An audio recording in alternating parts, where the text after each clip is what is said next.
south or call 0800 501 993. Fresh Pork NZ is recruiting now in their Timaru plant. See all their vacancies online and for other sites around the country. Enjoy work all year round. Free lunch on Mondays and Fridays. Fresh Pork NZ's amazing staff meat sales. Great family culture, medical insurance, plus career progression. Come and work for New Zealand's leading pork processor and wholesaler. Kiwi company, Kiwi pork, Kiwi made.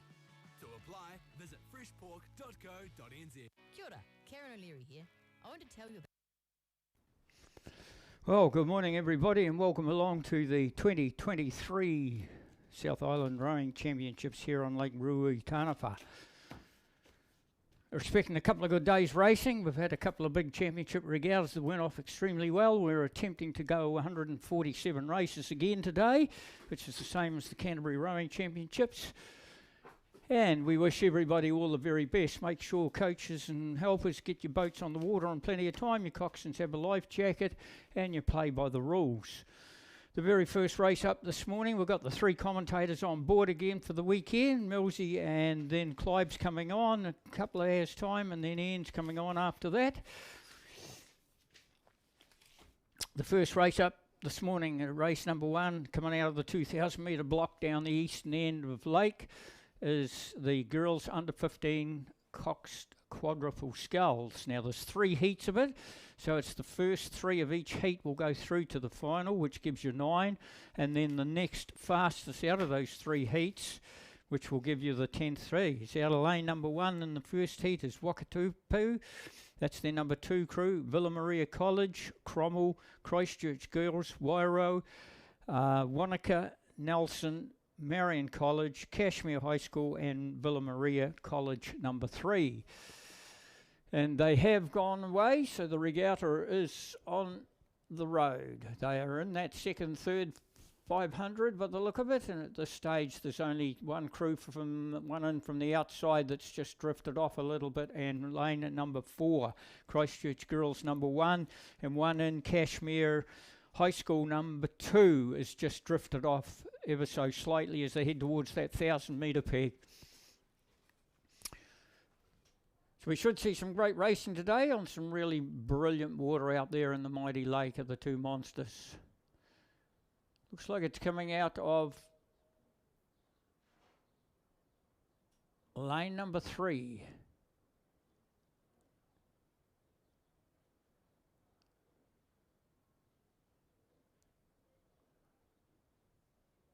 Lane 4 it is. Looks like lane 4. That's the crew from Christchurch Girls High School. So it looks like Christchurch Girls High School, not quite at the 1,000 metre peg to go yet, but that's the crew that looks as if they're going to want to have to chase home in the last 1,000 metres. Just one out from then, just back off it a little bit is Wairau. And then we go from there right out into the... Jeez.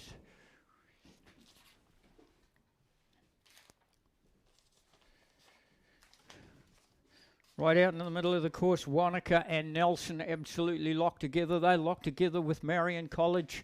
Cashmere, like I say, just back a little bit going through the 1,000 metre peg, and just ahead of them by a couple of lengths is Villa Maria, number 3.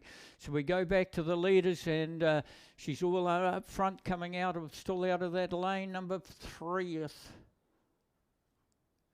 Lane number 3 it is.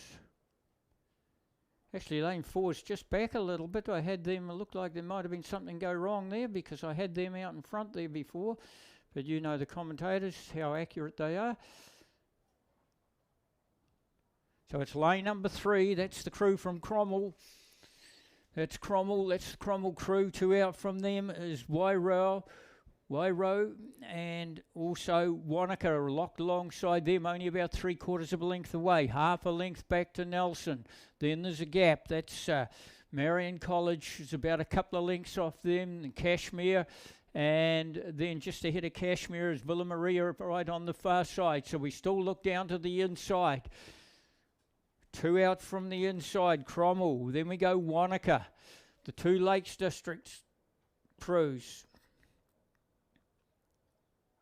Wanaka getting along very nicely in the middle of the course, along with Cromwell down on the inside. They're the first two. We'll look at three. Right on the right-hand shoulder of Wanaka is Nelson. They're putting in a challenge. They look as if they've moved up alongside Cromwell down the inside. Cromwell are really under siege now, because on the top side of Nelson is the crew from Marion College. They look as if they want to get into it. Those three crews out further on the course. There's only about 3/4 of a length separating the three of them, and then we've got to watch Cromwell down on the inside. Looks like Cromwell was in front at one stage. We get a better look at it now. It's definitely the crew from Wanaka. It's Wanaka with a half or maybe a length and a quarter lead over Nelson. Nelson trying to hang on to that second position, and it's bringing with them Marion College. And Marion College is locked up with Cromwell on the inside. Cromwell's got a chance of qualifying as well. And then from there we go two out from Cromwell. We go to Wairo. And then from Wairo, we go right out the far side. Villa Maria 3 it is. Down on the inside to Christchurch Girls. Then we go Cashmere. And down right on the inside is the second number 2 crew from Wakatipu. So it's in the middle of the course still. That's where all the action is. It was just slightly towards the outside. Wanaka. Wanaka out of Lake Wanaka. Down there on the Lakes District. Nelson just starting to push a little bit closer to Wanaka now. They're only about 3/4 of a length away from them. Cromwell look as if they're clearly up into third place qualifying. So Morden Brendan will be happy with the Cromwell crew the way it's going. It looks like they're going to go through to the final as well. And they've got the advantage over the top side, which is the crew from Marion College. Then we go 2 or 3 lengths back to the middle of the course. That's Wairo. And then from there we go right out the far side, Villa Maria, but they're about 3.5, 4 lengths away on theirs inside. About 2 lengths away is Cashmere. Come back to the middle of the course. We've got Christchurch Girls and 2 crews down the inside, Villa Maria 4 and Wakatipu. Down towards the buzzer, there's the first race of the day, 2023. It's the South Island Rowing Championships, and the 3 crews sorted themselves out. Wanaka, Nelson and Cromwell will go through to the final. The rest will be sitting back with the stopwatch, watching the times.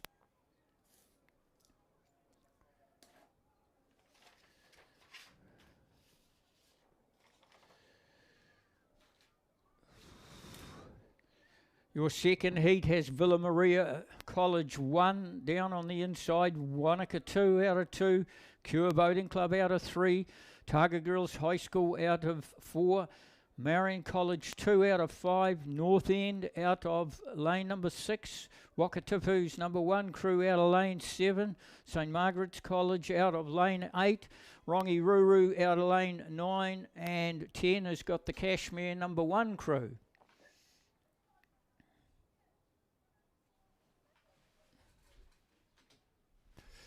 We can just about give you the time of that first heat that went through. No, we can't give it to you yet. We'll give you that time as soon as it comes up on screen. So the 3 qualifiers were Wakatipu's number 2 crew, Villa Maria and Cromwell 1. Christchurch Girls will be sitting back looking for time.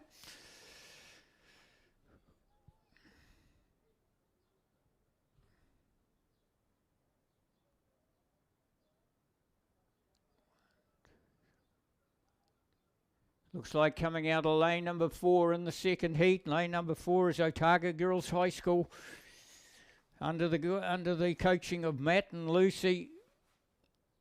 And they look as if they could be out in front by a good 2 to 2.5 lengths at this stage. So it is Otago Girls High School. We'll take a look from there. We go 2 out from there. It's North End. That will be the crew from St Hilda's. I'm pretty sure of it. So there's North End crew there. They are in qualifying position as they go through the 1,000 metre peg. And right out the very far side we have Cashmere. And they look as if they could be up in a qualifying position under beautiful rowing conditions as they head through the third 500.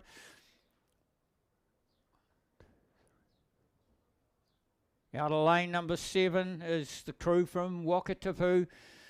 That's their number 1 crew. They've got a chance of putting 2 crews into the final, but right on their shoulder, only 3/4 of a length away, is St Margaret's College number 1. So there's your first 5 crews. We then come into the middle of the course. We come to Marion College, number 2. Down to the inside in lane number 3 is Cure Boating Club. And then just back off the pace a little bit is Wanaka's number 2 crew. Villa Maria are well ahead of them. And then we go right out to the outside of the crew from Rongiruru number 2 crew. So still down here out of lane number 4. Swinging along very nicely. We're going to get a clock on them for you just to see how they're going. Oh, they're right down on 30. They're right down on 30. Tells me they're doing it pretty easy. 31. I've got them on 31. So the Otago Girls. Otago Girls off the harbour in Dunedin. Then right out the very far side. You've got to watch that sleeper lane on the far side. Cashmere. All the coxswains will be looking at each other alongside and they won't see their crew on the far side. And then there's a bit of a tussle in the middle of the course that they're trying to see if they can get themselves up into a third qualifier, and it's coming from St Margaret's and the crew just inside them, which is Wakatip's number 1 crew. They've already got their number 2 crew through. Wakatip St Margaret's coming at Wakatip for that 3rd position. It's down to about a half a length, less than a half a length. St Margaret's are starting to crank their hands up. You can put the crew right out the far side. That's the crew that's ahead of Otago Girls. We get a better look at it. It's Cashmere. Cashmere in front over Otago Girls. Oh, look at St Margaret's go.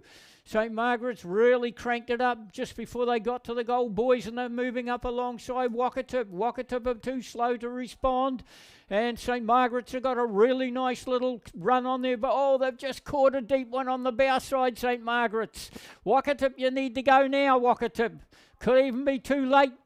St Margaret's have got a good run on their boat.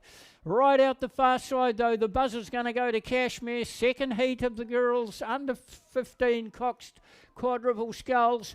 Wakatip desperately hanging on to it. St Margaret's working all the way through the last 350 metres. It's down to a couple of feet. It's still Wakatip in front. There's the buzzer for the winner. They'll qualify. Otago Girls will qualify. And it looks Wakatip's going to hold off that challenge of St Margaret's. And along the inside is Villa Maria number 1.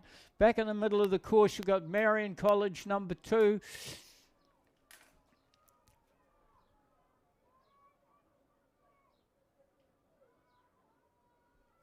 Rongiruru, the crew down the inside out of lane number 3 is Cure Boating Club.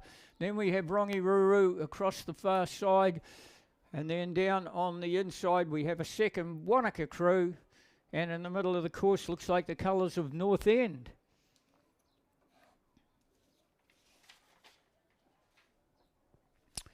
Right, your third heat in race number 3. Wakatipu's number 3 crew, Columba College, Timaru, Rongiruru's number 1 crew, Burnside, Avonside Girls, Villa Maria's 2 crew, North End's 2 crew, and Union's number 1 crew. Just the 9 crews going to the starter. Welcome along everybody that's come out nice and early to see the early racing. We say it every time. The early bird gets the early worm, and it's the early worm that gets caught.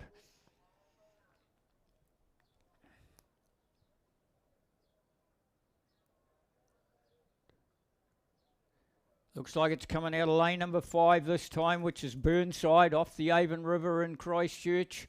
Then we go to lane number 3, which is Timaru. So there's your first 2 going through the 1,000. They're in the third 500. And then we have to go right out to that sleeper lane again. We've got Union. So there's the first 3 going through the 1,000-metre peg and heading towards the 500 to go peg. But it's coming from right down in the lane number 3, which is the crew from Timaru. That's the crew that's swinging along very nicely. We're going to get a clock on them for you.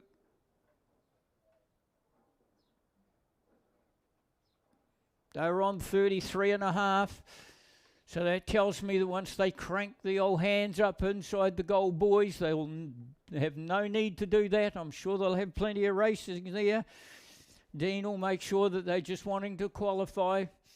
And it's Timaru, the pressure's all on. We were looking at that crew on the outside, but we've got a crew right down the inside. That's the Wakatipu number 3 crew. Gosh, wouldn't it be great if Wakatipu can get 3 crews through to the final?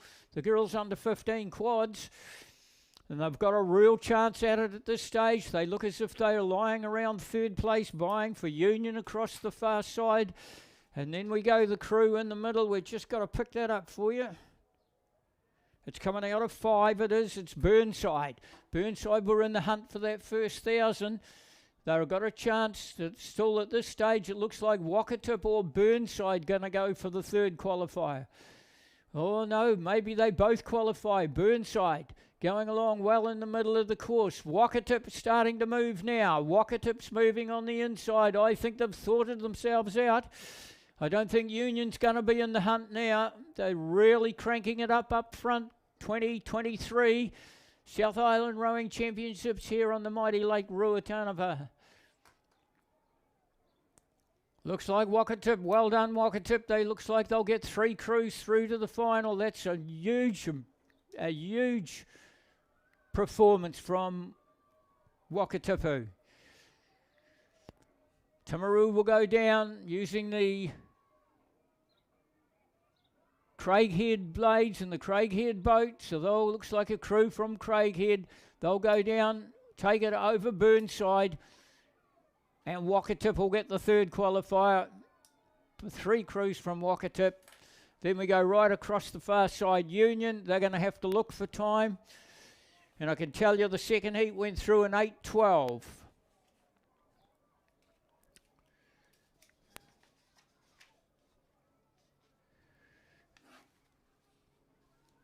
Union, then down the inside, Columba College.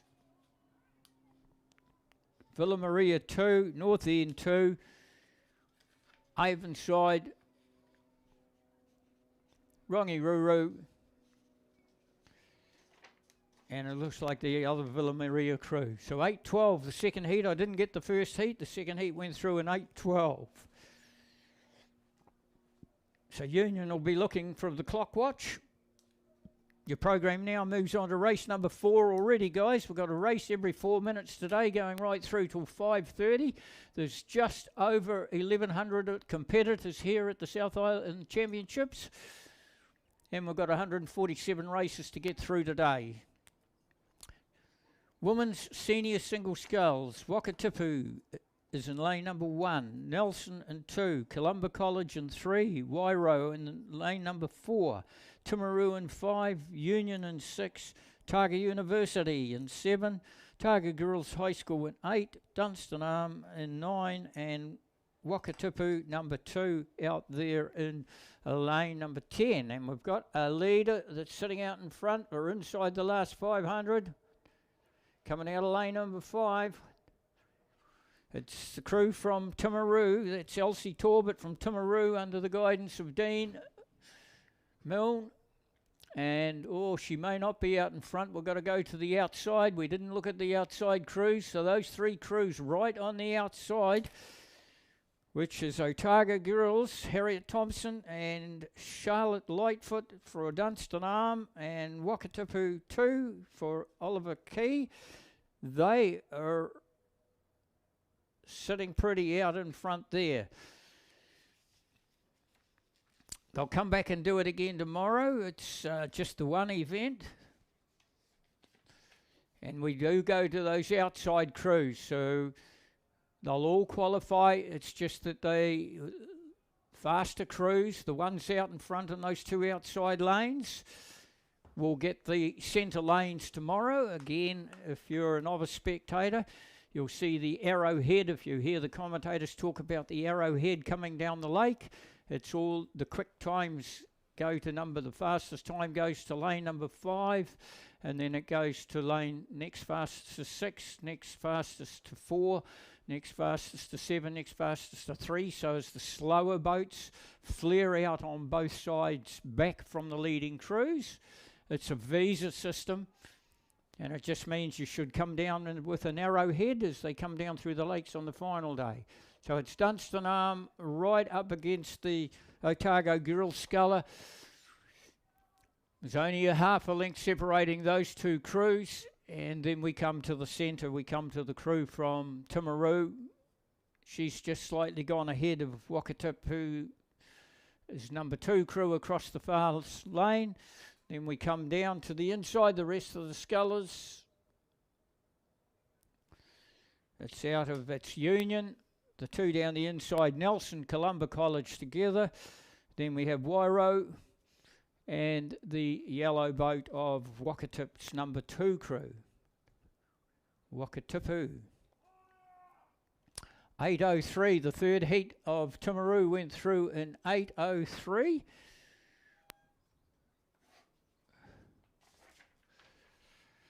Right, the men's premier singles, one of the feature races of the regatta, of course. It's it's race number 5. Lane number 1, we've got Avon 3. Lane 2, Dunstanarm 1. Lane 3, Dunstanarm 2. Wairo in lane number 4. Avon 2 and 5. Otago Boys in 6. Oamaru in 7. Wakatipu 1 in 8. And Avon 1 out in lane number 9.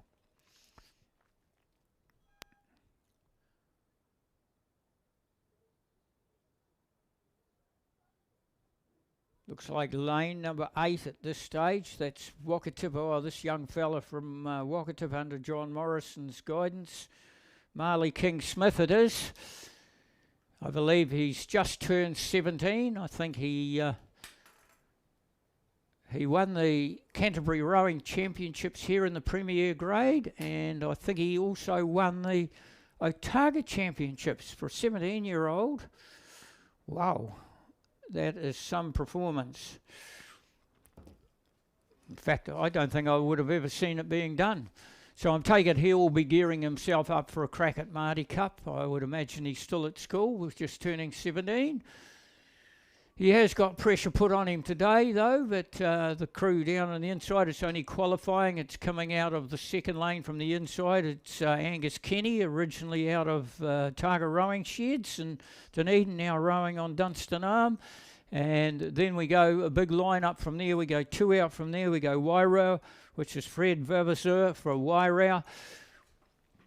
They're all in it. They will come back and do it again tomorrow. Yep, it's one straight race. So they'll come back and be all in different lanes tomorrow. It's Wakatipu.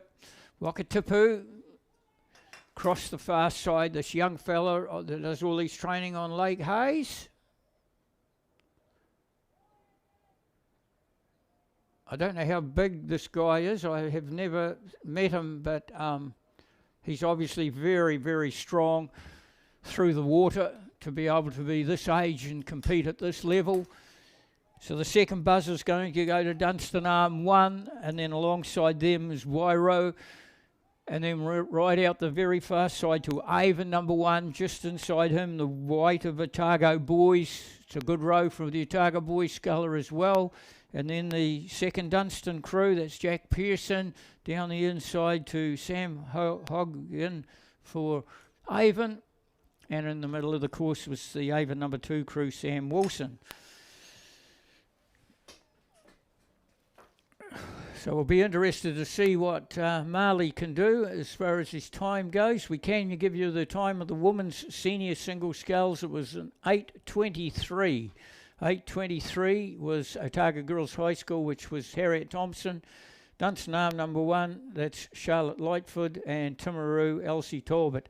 They will be the ones to watch and get the fast lanes. Final day tomorrow. Senior men's single, we just dropped down 1 grade for the senior men's single, coming out of lane number 2, Shirley Boys High School.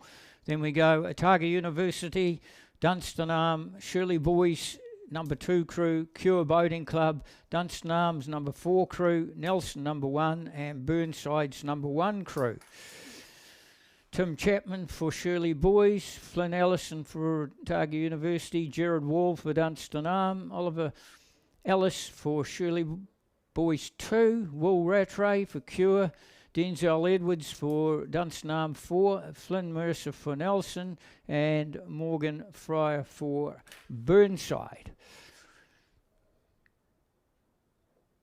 It looks like the colours of Dunstanarm coming out of a lane number 4. That's Dunstanarm Gerard Wall. He should know the shortcuts on this. His father is the chief starter. He may have given him a couple of lengths on the rest of the field and let his boy go away early. But Gerard's out in front by a good 5-6 lengths over the crew on his left shoulder, which would be the crew from Otago University. And then, oh no, just ahead of Otago University is Shirley Boys number 1 crew, and he's locked up with 2 crews out from the outside. One is Nelson and the Cure Boating Club. And then we go right out to Burnside, right across the far side, and we go to Otago University. I know Otago University's there. We go in the middle of the course. It's Shirley Boys number 2 crew. So the yellow boat goes through, originally out of Lake Hood, out of Ashburton, coached by Simon Smith at Lake Dunstan, and Gerard Wall got rowing in the blood, of course. Veronica, his big sister, and Isabel, his little sister. And of course, Mum and Dad, great rowers as well. And of course, Dad, the chief starter. So he's been asked by Simon to row it as hard as he can, as fast as he can, and he's still cranking it right up, pushing an awful lot of pressure on it. Will just be interesting in the time, 7:27 for Marley. So we'll just see what Gerard can do. 7:27, so he will get one of the fast lanes tomorrow. Cure Boating Club will get the second buzzer. This is race number 6. It's the senior single sculls. It's 2 heats, of course, so it's the first 5. Here's the second qualifier. Then down the inside, we've got Shirley Boys, Otago University, and it looks like the crew from Burnside. Not Burnside, we just didn't pick that one up. It looks like Dunstan Arm number 4.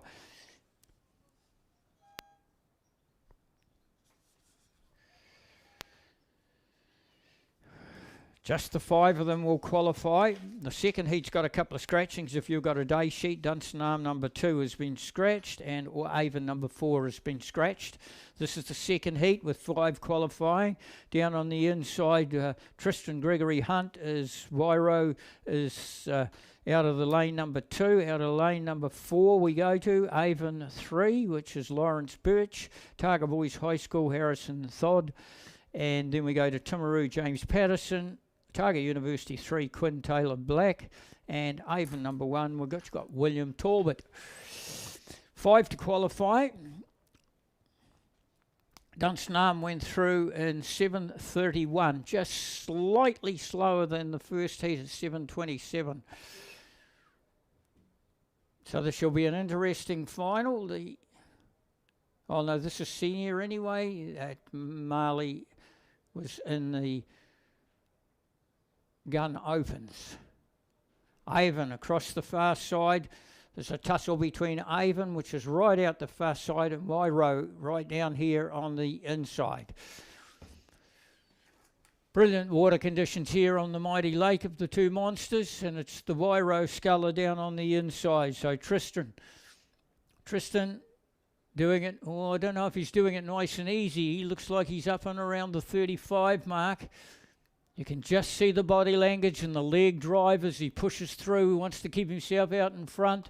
Then I thought we'd go to the outside, Avon number 1, but there's another crew in the middle of the course. We'll just identify that for you, which is Avon, which is the Avon number 3. I would say that's Lawrence Birch for Avon. He's up into second place. We're looking for 5.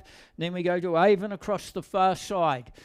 And then we'll find out from there. On the left-hand shoulder is Avon. Otago University's got a chance to qualify, and they've all sorted themselves out. And then in the middle of the course, Otago Boys. And there's the 5 to qualify. Unfortunately, we're hoping that the other sculler, I look from Timaru, has got another event to row in, which is James Patterson. So there's your first qualifier. Avon across the far side. Otago Boys, and just ahead of him was Otago University.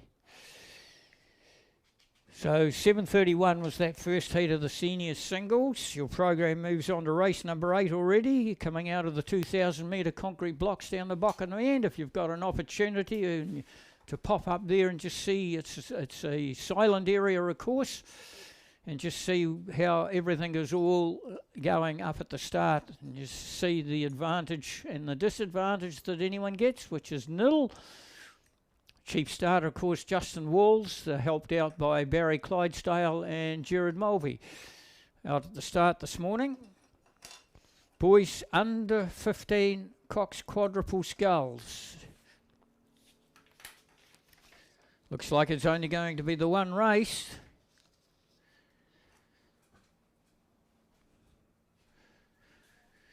Only going to be the one race for the look of it, so they'll just be looking for times to see what lanes they get tomorrow. Wakatipu is in lane number 2, Nelson in 3, St Andrews College in 4, Christ College number 2 in 5, Wairo number 1 in 6, Otago Boys High School number 1 in 7, Christchurch Boys High School in 8, and Christ College out in lane number 9.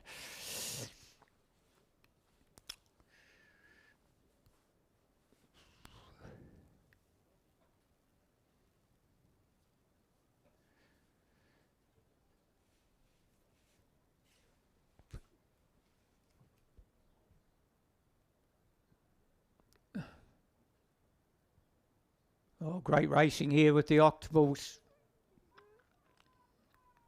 Right out the outside, 2 inside Christ College going along Otago Boys and right alongside Otago Boys is Wairo. And then we come to the inside, we go to Wakatipu. That's where all the race is, down the inside. The right-hand shoulder of Wakatipu is 2.5 lengths back is Nelson, and then back from there another 2 lengths back to St Andrews, and the one crew, Christ College number 2, really feeling the pinch. They go through the 1,000-metre pegs, and we go right out to the outside. 4 in from the outside, it's Wairo. Wairo, it looks like it's the crew that's sitting in front in the under-15 Octables.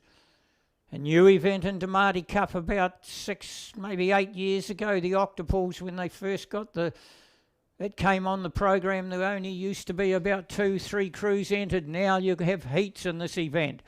This is a brilliant way, if you're a novice spectator, this is how coaches love the Octapoles, because it's a great way for them to get up and rowing. They can put senior members in between novice members, and the novice members can learn in one row because the boat's moving. They can feel what it's like. So they love these Octapoles to do their coaching in. Of course, some of the coaching launches can't even keep up with them. They go so fast. They are a heavy boat to get up and rowing.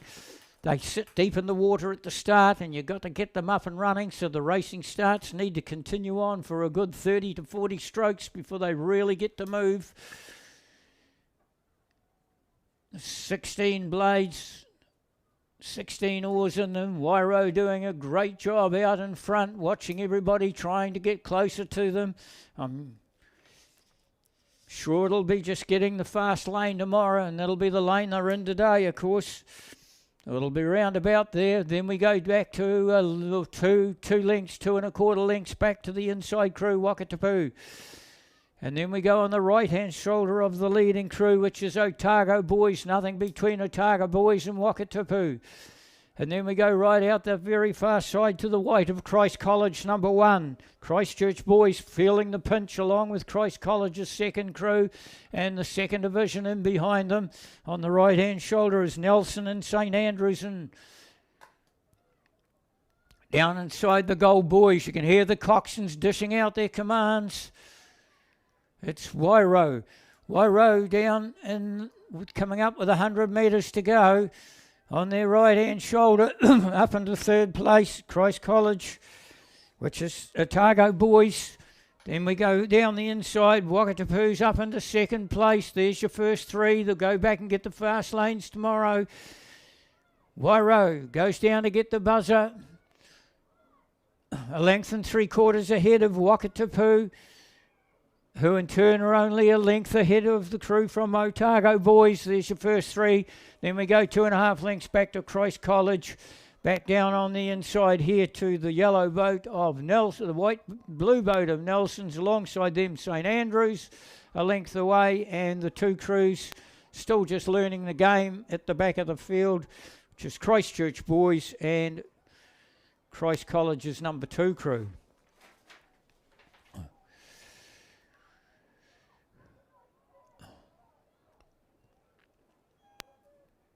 Men's senior single sculls, Tristan Gregory Hunt went through in 7:43, and then it went to Avon 3 and Avon 1.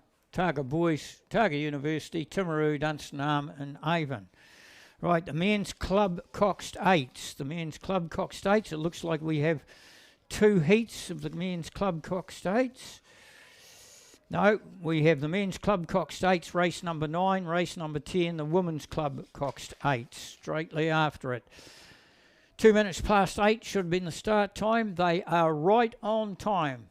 They've got the women's 8 in the starting ready to go, and they've got the men's 8 down about Alcatraz Island. We'll just go and pick them up for you. But the field is Christ College number 2 out of lane number 2. Christ College number 1, Dunstanarm number 1, Canterbury number 1, Avon number 2, Avon number 1, Wairo number 1 and Cure Boating Club number 1.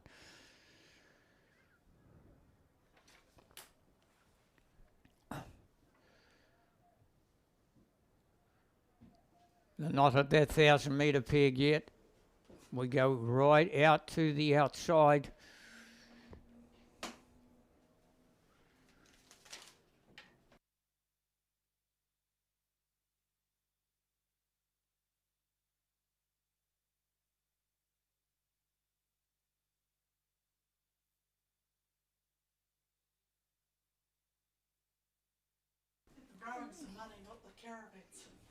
You're onto it. So Wairo out in front in this, the men's club coxed 8s. The progression is, let's come back and do it again tomorrow, guys. But just see what distance they've got, because there's nothing around them. On their right-hand shoulder, it looks like the crew from Cure Boating Club, but they're a good 3 lengths off the leading crew. And then Cure Boating Club, there's even a crew in front of Cure Boating Club as well, which is 3 in. It's Avon number 1, but they're all chasing. The only ones that can see them are the coxswains. You'd have to swing the head around like the Exorcist if you wanted to see this Wairo crew. Then we come down to the white of Christ College number 2. There's absolutely nothing between them and the crew from Dunstanarm. That Christ College number 1 crew, gosh, they're well back off the pace. Something must have went wrong there. Either that or they're just not their best crew. Then from Dunstan, out of those 3 crews in the middle of the course, we come back down the inside, which is Avon. Avon tussle, they're about 2.5 lengths away from Dunstanarm. We go quite a wee way back to the Avon number 2 crew, and ahead of them on the very far side is Cure Boating Club. Down inside the last 500 they go, and Wairo is sitting out in front. Oh, they are cranking it along too. They're up on around 36. You can just see the little lift in the boat as they drive through. The object is not to pull the blade through the water. The object is you've got to get in your mind that you're using the water as a leverage. And you drop the blade in and you try and move the boat past the leverage point where it hits the water. So it's Wairo.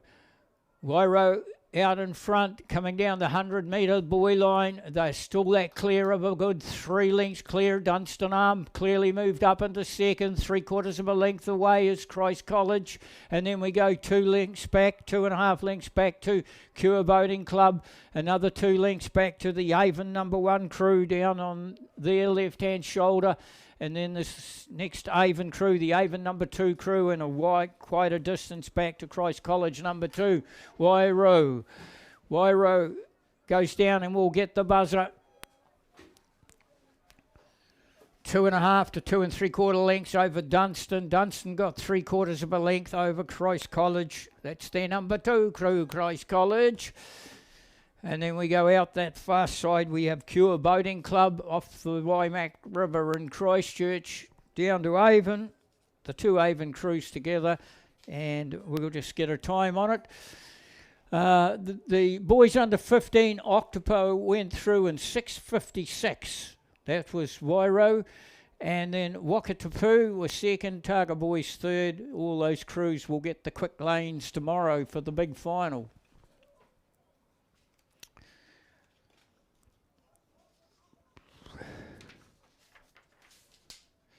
Right, the Women's Club Coxed Eights. We'll just take a look for you, and your starting time was 6 minutes past 8. They look as if they're right on Jobs. They'll come back and do it tomorrow. No heats. Out of lane 2 is Marion College. Out of lane 3 is Oamaru. Out of lane 4, Wairo. And out of lane 5, Canterbury Composite with Dunstan Arm. St Margaret's College out of lane 6. Rongiruru out of 7. And Avon out of 8. Women's Club Coxed Eights. They should go through this in about 7:30, I would think, somewhere around about there. Right, the Men's Club Eights. The Men's Club Eights, Wairo has gone through in 6:16. And that is reasonably quick for a Club 8. 8 seconds ahead of Dunstan Arm. And then Christ College's number 2 crew. Your 3 fast crews getting the centre lanes tomorrow here on the mighty Lake Ruatanava. And if you're not too sure where Ruatanava is, it's in Twizel in the Mackenzie country. Now, the barista coffee is now available at the Row Shop. The barista coffee is available at the Row Shop, and special deals with coffee and a muffin. And while you're there, take a look at the latest designs in the apparel at the Row Shop. Make sure that you look at them first before you get your coffee, because we don't want you spilling it all over the goods there. So get along there to the barista coffee. Don't forget the proceeds of that go back into South Island rowing, of course. Women's Club Coxed Eights, we've given you the field, and sitting out in front, just watching all the work that's going on behind them. Again, we're seeing the colours of Wairo. So they brought a very strong squad down. They were extremely successful at the Canterbury Rowing Championships 2 weekends ago, and it looks like they're going to carry on with that form here at the South Island Rowing Championships for 2023. Wairo sitting out in front. Let's take a look and see who's coxing, because they're sitting nice and upright. Sam and Andrew are the coaches, and the coxswain is Molly. She's just sitting nice and upright on that boat, and she can get a good look on the left-hand shoulder and the right-hand shoulder to see if there's any action coming. It's coming from the outside. Rongiruru and Avon on the outside. Absolutely nothing separating those two crews. Rongiruru would have about a canvas over Avon. They're going to come back and do it again tomorrow, but they're all chasing one boat. It's the boat from up the top end of the South Island. And then we go down from those two on the outside. We then go back to about a length and a half down to the inside, which is Marion College, through another 2.5 lengths back to the Gold of Oamaru. And then the crew in the middle is St Margaret's, another 3 lengths back from there. But down inside the 100-metre buoy line, gosh, Avon's getting very, very close to Rongiruru. I'll call him through. Wairo goes through now. Rongiruru and Avon locked together now. Oh, nothing between those two crews on the far side, but it looks like Wairo will go through and get the buzzer, take the crews through to the final tomorrow in the quick lane. Rongiruru held off the challenge coming from Avon. They got down to a half length now. Avon opened. Rongiruru just went out on them in the last 100 metres. Down the inside, the colours of Marion College, Oamaru, and then we go back to St Margaret's. We'll get a time for you. The men's Club 8s, we've given you that time, 6:16. Girls under 17, Coxed 8s. We're getting the big 8-packers out of the way nice and quickly this morning. It's one straight race. They'll be back and do it again tomorrow.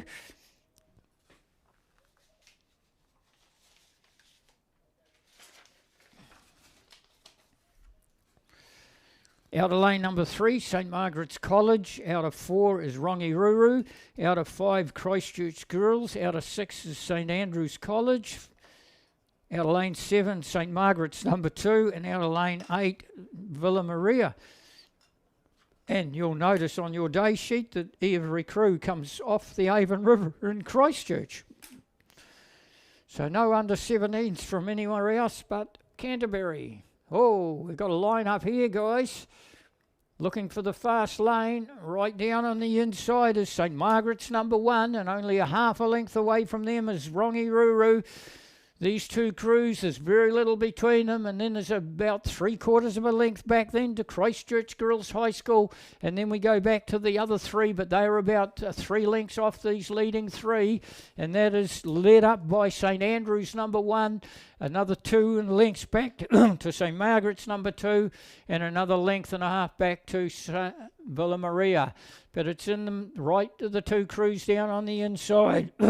St Margaret's number 1 over the crew from Rongiruru. Let's take and see who's doing the guiding. Ashley's doing the guiding for St Margaret's College, and it looks like Annabelle's doing the guiding for Rongiruru. There would only be, this is no good 3/4 of a length around, and then we go a length and a quarter back to Christchurch Girls. Who's doing the guiding there? We see Erin doing the guiding for Christchurch Girls. We might as well give you all the coxswains as they go through the course. Then we have Zakaya is doing coxing for St Andrews, and Maggie in St Margaret's number 2 crew. And we also have Gemma out there in Villa Maria College across the far side. Down inside the last 500, they just get those gold boys about right now. It looks like St Margaret's College gets the gold boys now. Rongiruru have gone through now into the gold boys. The next one into the gold boys is the crew from Christchurch Girls. They're the first 3 to get the fast lanes tomorrow. It looks like Rongiruru want to have a go at Christchurch Girls. I could just see them quicking their hands up ever so slightly. There's some power in that St Margaret's boat. Rongiruru getting very close to them, 100 metres to go. They've got a nice little run on their boat, Rongiruru. They've got a nice little run on their boat. They're coming up alongside St Margaret's. They're only about 2 feet away from them.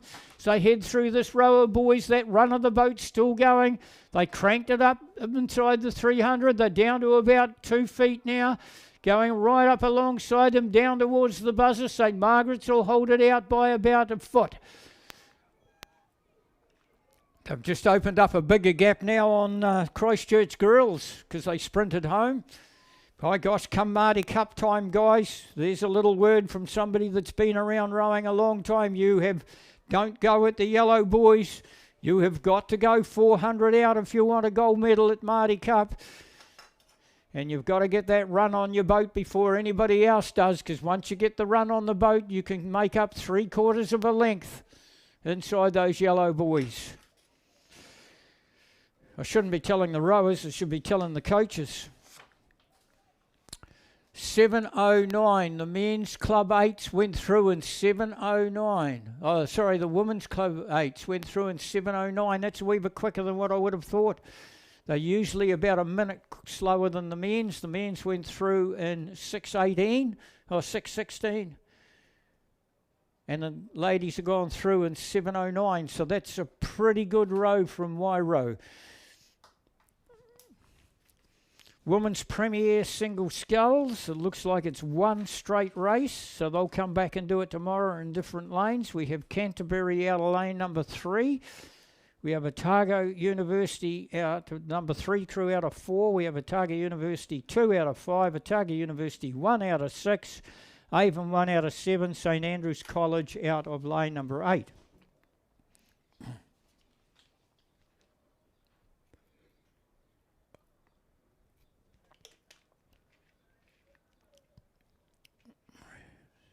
Francisca for Canterbury is coming. Lidlow, Ava Hoffman for Otago University, Phoebe Truelove for Otago University, and Julie Elm Lecoeur.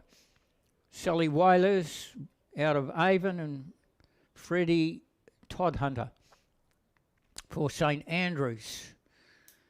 Now, Otago University were very impressive with some of their rowers at the Canterbury Rowing Championships and Otago Rowing Championships and the Central Otago Rowing Championships, and they've got a star-studded lineup here in the Women's Premier Single Sculls. Ava Hoffman, of course, who started out of the Otago Rowing Sheds. Phoebe Truelove, I think, started out of Timaru now here, and Juliette Lacour was out of Columba College, I think, or one of the schools in Dunedin. Oh, can't keep it in the head anymore. I'm over 37 years of age now, and the old head doesn't keep all this information in it.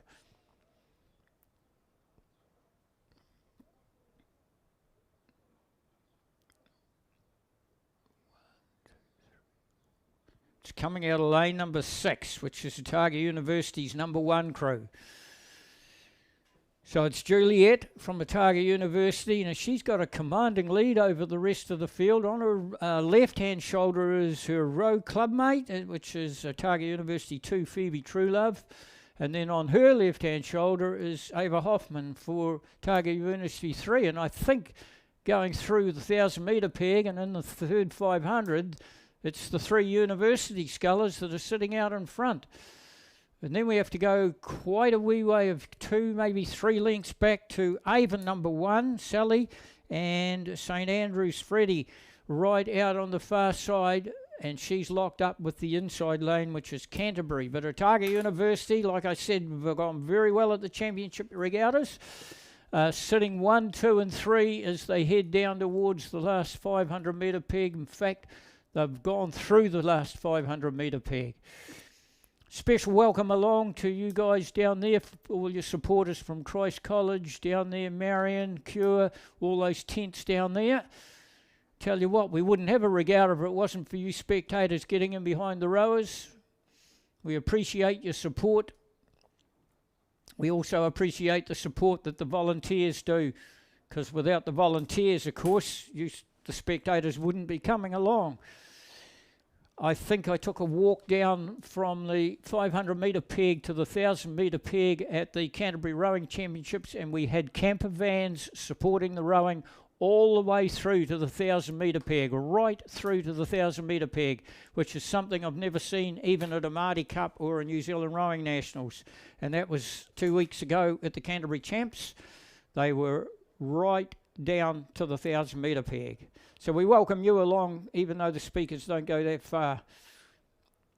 So Otago University, it's an Avon sculler. There, Otago University, the Avon sculler's putting pressure on Ava Hoffman to try and stop it from going 1, 2 and 3. But the leader is sitting comfortably out in front. Juliette, under the guidance, of course, all these 3 girls under the guidance of Glenn Sinclair out of that brilliant rowing sheds down there at Otago University. They're definitely going to go 1, 2 and 3. So it's Otago University number 1 over Otago University number 2, and then Otago University number 3. And then there's not a great deal between Avon, that's Sally, and down the inside is Francesca. And the only other one is St Andrews on the far side, which is pretty good for a college girl. And this the Premier Single Sculls, one of the feature races on the regatta program here at the 2023 South Island Rowing Championships on the mighty lake with the 2 monsters, the Ruataniwha. There's your first qualifiers. Buzzer's gone. Otago University 2, then Otago University 3, and then locked together still is Canterbury and Avon. Nothing between those 2. You'll come back and do it tomorrow, girls, to see if we can get any closer than to the leaders. Women's novice double sculls. It looks like there is 1, 2, 3, 4 heats. 4 heats of the women's novice double sculls. So it'll be 1 and 2 of each heat, gives you 8, and then the next 2 fastest times out of the 4 heats that'll go through, the next 10 fastest times will go through to the B final. 6:57 is the girls under 17 eights. They've gone through in 6:57. That was St. Margaret's College, of course. The Barista Coffee, don't forget that, is now available at the Row Shop. So pop along there, the ones down this end here. A special deal of coffee and a muffin. So pop along and get the special deal because it is just about breakfast time. Coffee and a muffin from there. Of course, Erin has got her coffee down there as well, and also Drew down a little bit further as well. And don't forget, if the sun comes out, Mr. Whippy will have his van up and running as well. So, Steve, get ready for a big lineup. Right, your first heat up, women's novice double sculls. We shouldn't have any problems here. It's race number 13. Earlier on in the season, of course, you get the odd capsize and you get the odd crab caught in that, but they should be starting to get into the swing of rowing. First-year rowers, of course, and starting to know how things go. Invercargill 2's out of lane 1. Then we go Waihopai. First call for you guys. We missed you at the Canterbury Rowing Championships. Targa University in 3. Avonside Girls High School in 4, Canterbury in 5, Cashmere High School in 6, Wakatipu in lane number 7, Otago Girls number 2 in lane number 8, Union in 9, and Dunstan Arm number 2 away out there in lane number 10. It looks like there is a scratching, and it's coming from... No, it's not a scratching by the look of it. Gosh, we do have a crew that's out in front. We noticed this at the other 2 championship regattas, that some of these crews had really good leads in the rest of the field. So it's coming out of lane 3. So lane 3 is the crew from Otago University. Oh yeah, very impressive at the Canterbury Champion. Very impressive at the Central Otago Champs. I think they won the Otago Championships as well. Again, out from Glen Sinclair, out of the Otago University rowing sheds at the Dunedin Harbour. We've just seen them go 1, 2, 3 in the Premier single sculls, and here they go. This is the 2 young ladies. I think they actually got 3rd in the intermediates, I think, also at the Canterbury Rowing Championships.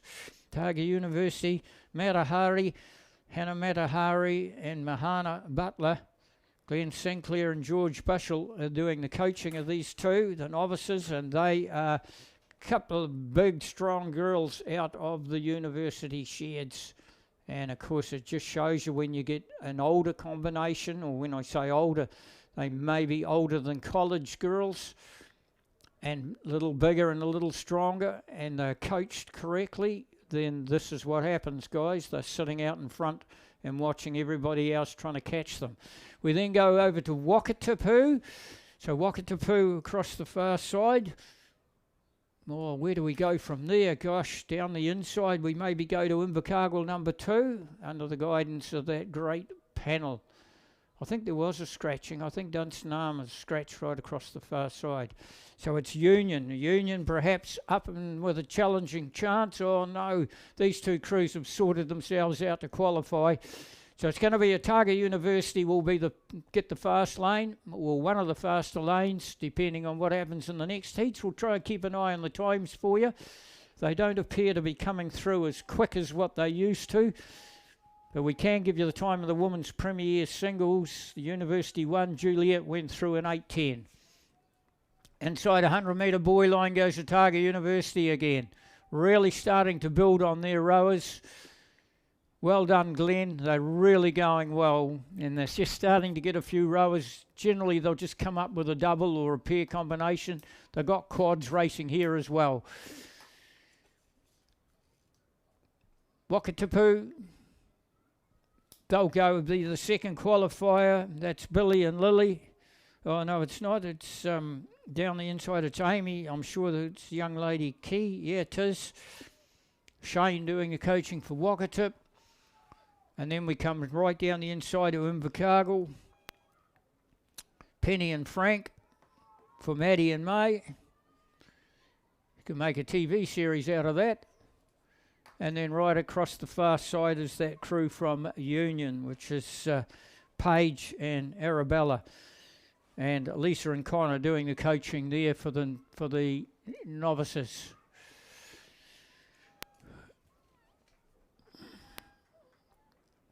Then we got quite a wee way back. Avonside.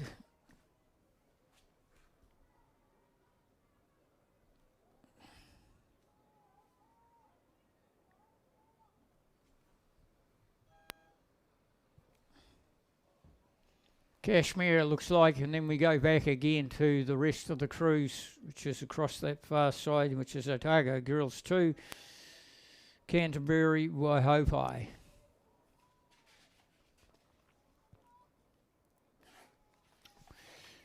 Right, as soon as we give you the time of that first heat, we will.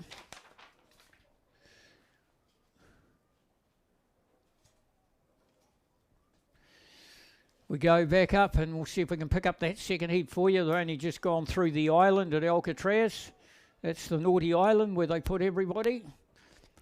Down on the inside to full field of 10 again. We have Wairo.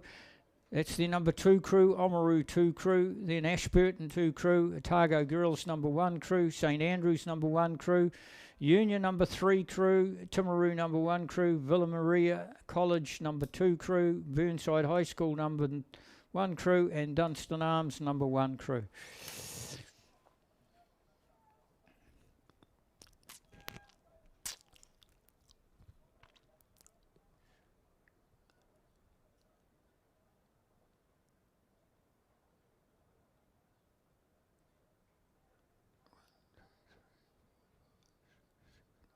We go out to lane number 9, I think. It looks like Burnside. I'm just getting a better look at it. It looks like Burnside's the crew in front going through the 1,000-metre peg. So Burnside look as if they were in front, and then we have to come right down the inside to around the lane number 2, I think. We'll just see if we can. Pretty difficult seeing lane number 1. We don't see it because, unfortunately, some of the vans have got a high lid on them. But I think there's a crew down lane number 1 going along pretty good. Yep, lane number 1, and then we go out to the yellow boat in lane number 3. So lane number 3 is Ashburton number 2, and lane number 1 is Wairo number 2. And Burnside right out the far side, I'm pretty sure, has got their nose in front. We're only looking for 2 to qualify, so 4 heats. The women's novice double sculls, it shows you where all the rowers are. They're all in the learning grades. And boy, do we see some action from them when it comes to the finals. Again, you know how good their coaches are. Sometimes the old novices get a little excited when it comes to the big championship regattas like this and the South Island schools. And they really start to crank it up. And if they haven't done the work properly, then you'll see the odd crab or 2 being caught. So Burnside,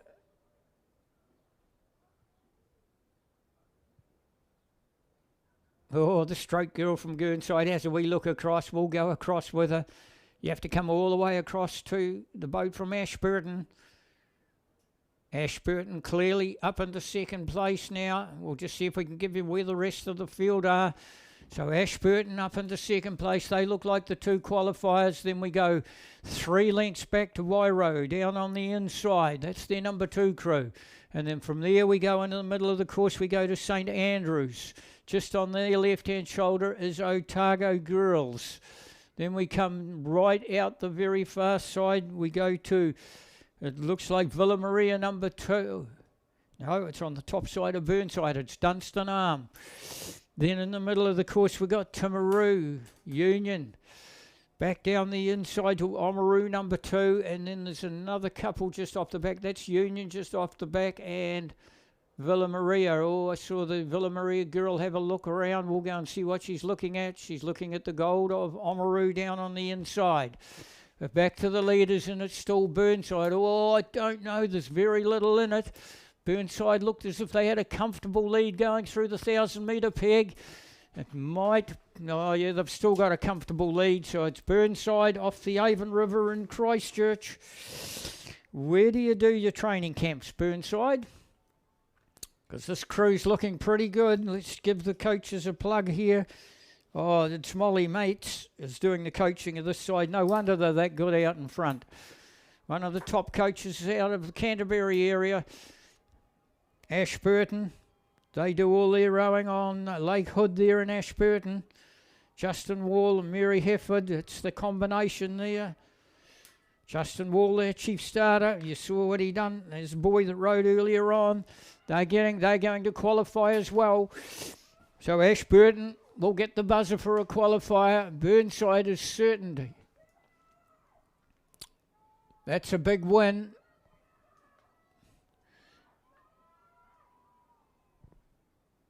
Otago University went through an 8:15. Will be interesting the time here.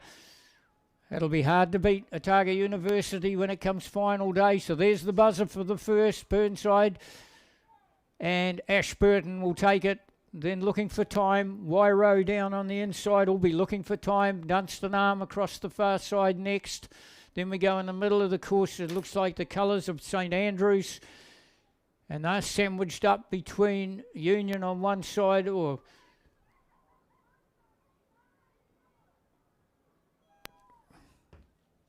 it is Union on one side of them, and on the other side of them is Otago Girls. And then we go back to the second Union crew, Oamaru, and the crew across the far side, which is Villa Maria.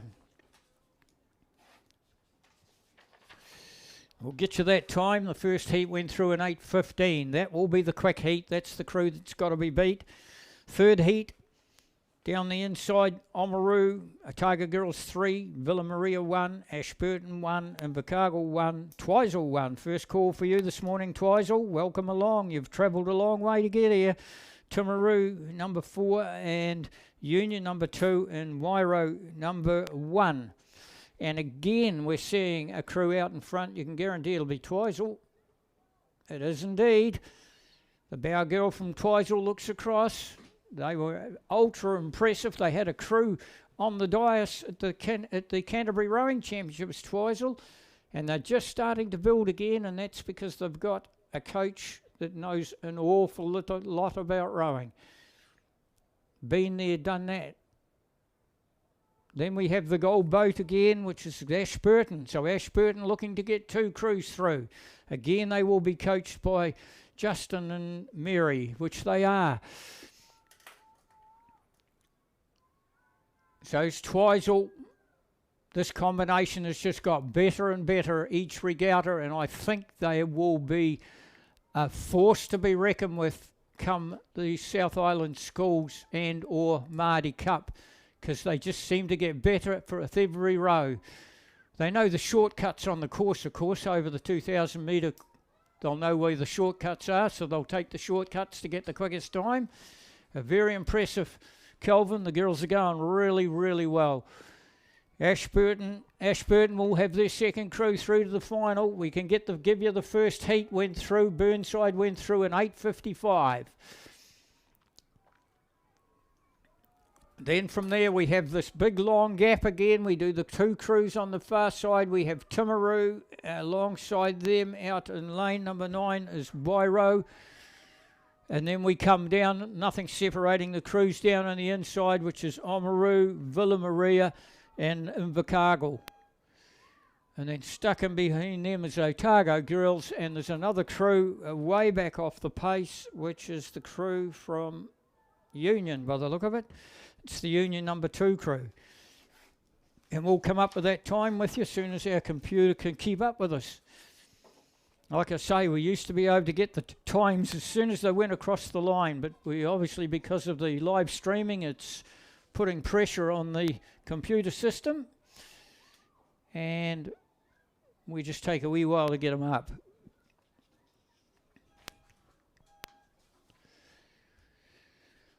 Right. Race number 16 due to go out at 8:30, so they're right on time, which is the 4th heat of the women's novice double sculls. That'll be immediately followed up by the boys under 17 coxed 4s. 147 races here today.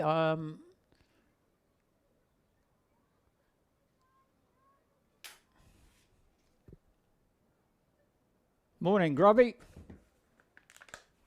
And Mrs. Grubby, of course.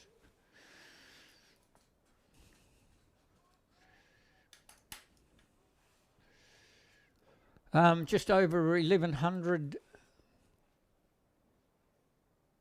competitors here at the 2023 South Island Rowing Championships. I think there's about 50 odd events that are going to attempt to row a race every 4 minutes and go through to about 5:30 tonight, and there'll be 147 races rowed.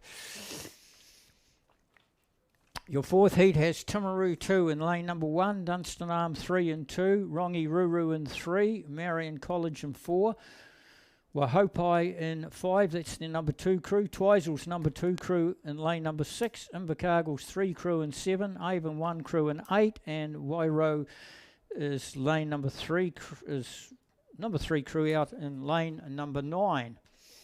And we go right out to the Avon crew, off the Avon River in Christchurch, showing the Avon colours out of the Avon. Always come up with big tall, and we've got a couple of tall ladies out there sitting in front there. But I tell you what, they're getting some real pressure coming out of lane number 2, which is Dunstanarm's number 3 crew, Bella and Phoebe for Dunstanarm.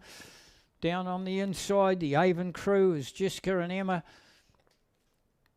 There's not much separating these two crews. We're looking for 2 to go through again. These 2 crews have sorted themselves out. So far in all the 4 heats that we're having, we're getting 2 crews that have sorted themselves out. It looks like they are in front, these 2 very young girls, these 2 young girls for Dunstanarm.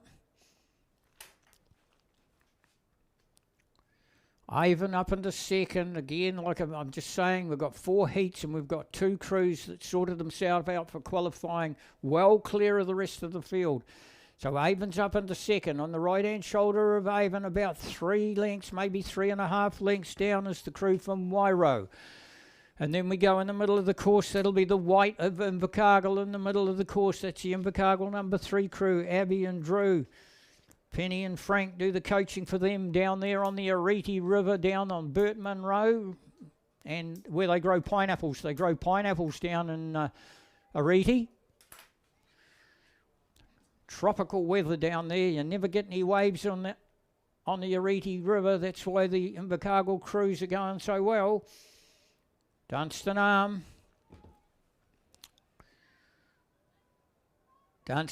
still sitting out in front. They have got a length and a half, maybe length and 3/4 advantage over Avon. These 2 will get the buzzer, go straight through to the final.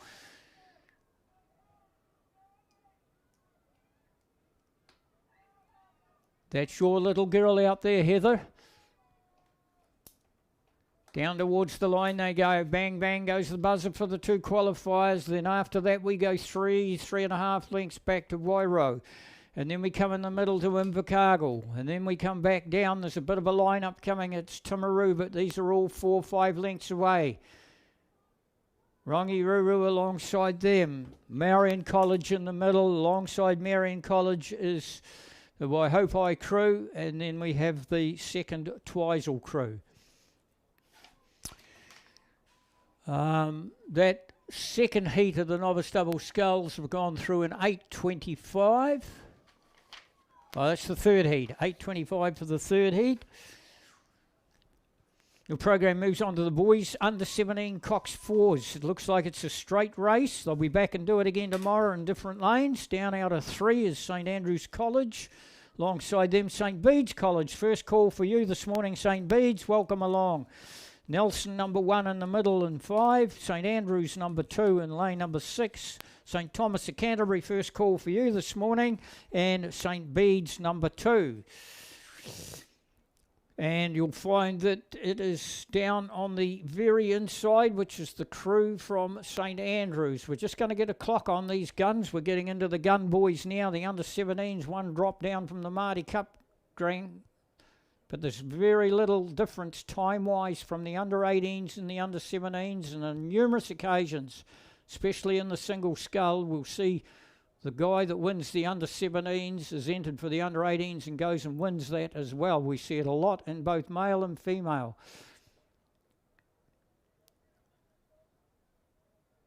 I got them on 34, St Andrews on 34, sitting out in front, watching everybody. The coxswain won't know what's happening behind him, but the stroke will. So we'll give the coxswain, which is William. I'm pretty sure it's William for St Andrews.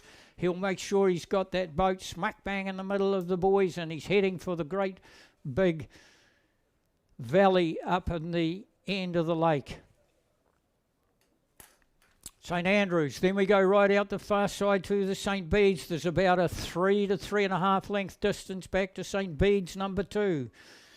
And then we come back to the St Bede's number 1 crew. So great seat racing going on from St Bede's. There would only be about a length and 3/4 separating both crews, and then the white in between them. Looks like it's the St Andrews number 2 crew in between them. And then we go quite a wee way back. We go back to Nelson, and then quite a wee way back to St Thomas of Canterbury. Under 17s. Look how easy these guys are doing it. They're just using the water as a leverage and moving the boat past. They've got a beautiful run on their boat. A fine display of sweepboard rowing from the St Andrews College. And I'd imagine it'll be a coaching team that's involved with them. Are you still tied up with the Macca, the St Andrews guys? Somebody can tell us. St Bede's 2, St Bede's 1, St Andrews 2, and then a wee way back to Nelson, and also the crew from St Thomas of Canterbury. Right, 8:47 Dunstan Arm in the 4th heat of the women's novice double sculls went through in 8:46.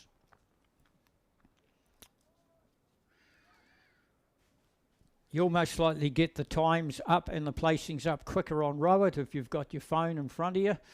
Everybody seems to be walking around with a phone in front of them all the time. Watch where you're going, guys. Be careful on the walkway, cyclists. If the sun comes out, don't forget slip, slop and slap. Take plenty of water and wear a hat. And don't forget the facilities around the canteen and the row shop. All proceeds of that go back into South Island Rowing. So the barista coffee, and it's a special that they've got going there. Pop along and see Wendy. Special deal with coffee and a muffin. Women's under 19. This is Marty Cup stuff. Marty Cup is under 18, of course, for the novice spectators, but under 19, there's an awful lot of under 18 crews out there. The progression is the women's under 19. It is the 10 fastest times. So this tells me there's 2 heats, so they'll take 5 from each heat. So out of the first heat is the Nelson Composite crew with Wairo. Then we go to Timaru out of lane of 4, Otago Girls out of 5, Columba College out of 6, Villa Maria out of 7, and it looks like St Andrews have got a scratching out of lane number 8. So we go out to the white, which is Columba College. Off the harbour in Dunedin. Gosh, they've had a good season, Columba College. They have got a real strong coaching panel out of Columba College, and they're swinging along really nicely out in front of this women's under 19 Cox quadruple scull. 10 fastest to go through, take 5. All these crews will go through. Well, I'm pretty sure of it, unless the second heat's really quick. And there is 6 crews in the second heat.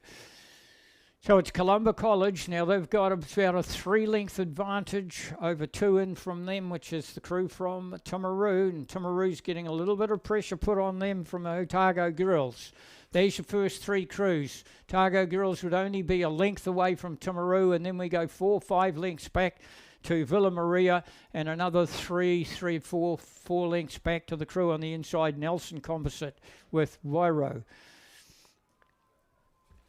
And towards the 100-metre buoy line they go. They're clear by 3.5 lengths.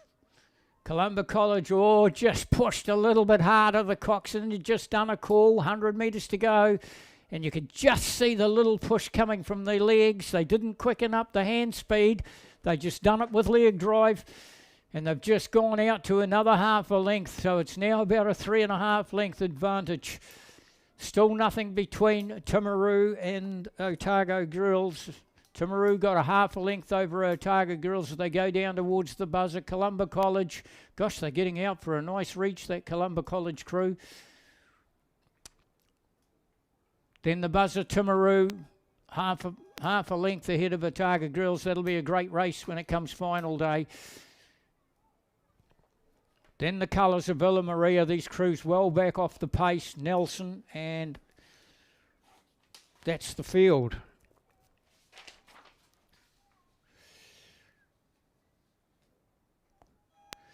The boys under 17 sweep award 4. St Andrews College went through in a 7:09. So the under 17s trucking along pretty well out of St Andrews College in a 7:09. Right, the second heat for the women's. This is race 19 of your day sheet if you're looking at it. Wakatipu down on the inside out of lane 3. North End out of 4. Rongi Ruru's out of lane number 5. Wairo Composite with Nelson out of 6. Ashburton out of 7. And Waihopai out of lane number 8. They've just gone through the 1,000 metre peg. And the crew that's sitting out in front is coming out of lane 6, which is the composite crew. Wairo and Nelson Composite. That's the crew sitting out. They've got themselves about a 2 lengths advantage to the yellow boat on their right-hand shoulder, which is Ashburton. So Ashburton clearly in second place, but they're good 2.5 lengths off the leading crew. And then, maybe it's not Ashburton, it might be the crew down the inside, Wakatipu. So Wakatipu up into second, then Ashburton, both using yellow boat skiffs, I would imagine. This is the very strong squad come out of Lake Hayes under the guidance of John Morrison.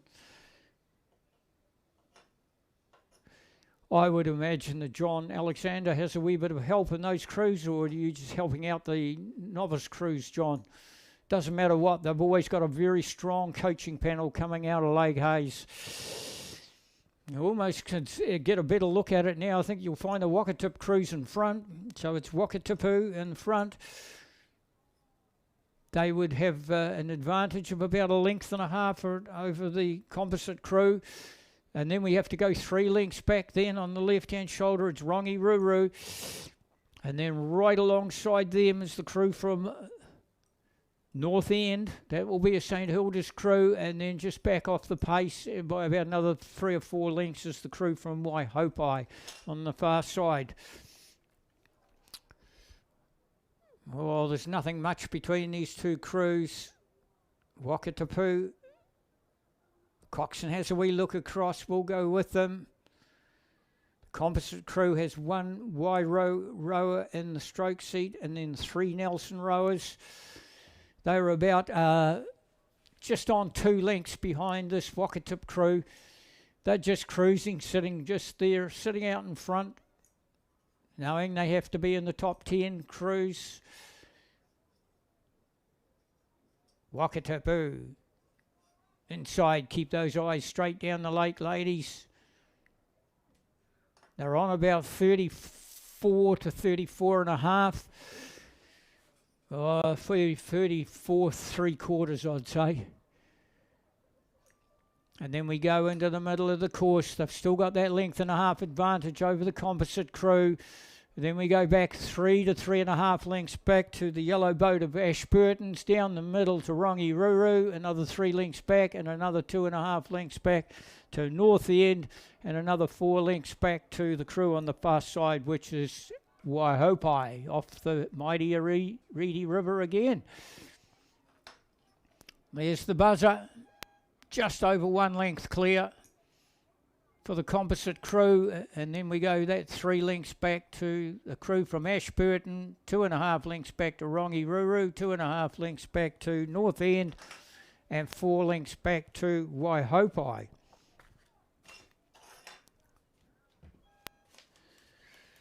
We'll see if we can get that first heat for you. Is 7:48. The first heat went through in 7:48.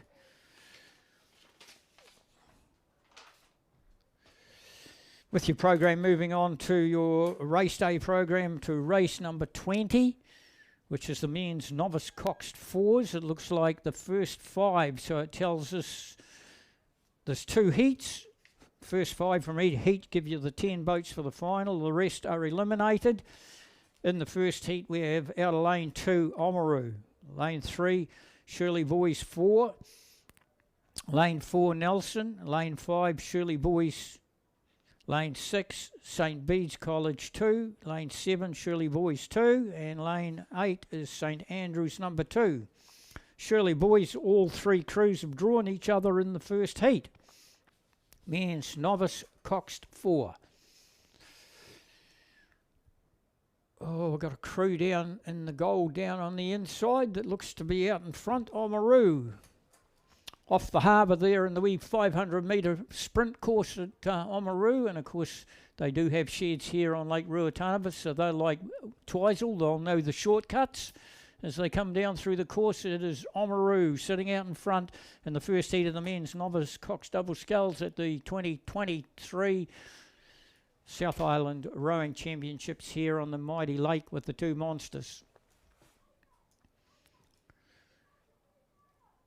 Oamaru, they've got a commanding lead over the rest of the field. We have to go out to the middle of the... and then right out the far side of St. Andrews number 2 crew.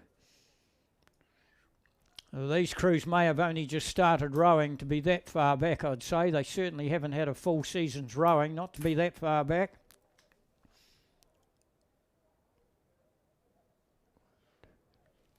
And lane number 3 is Shirley Boys 4. So Oamaru inside the Gold Boys. Really good looking crew for novices. Nice strong arm pull, nice leg drive coming through from them. Gives them a nice rip through the finish. And then they just ride the knees up. Through the 100 metre buoy line they go, completely clear of the rest of the field.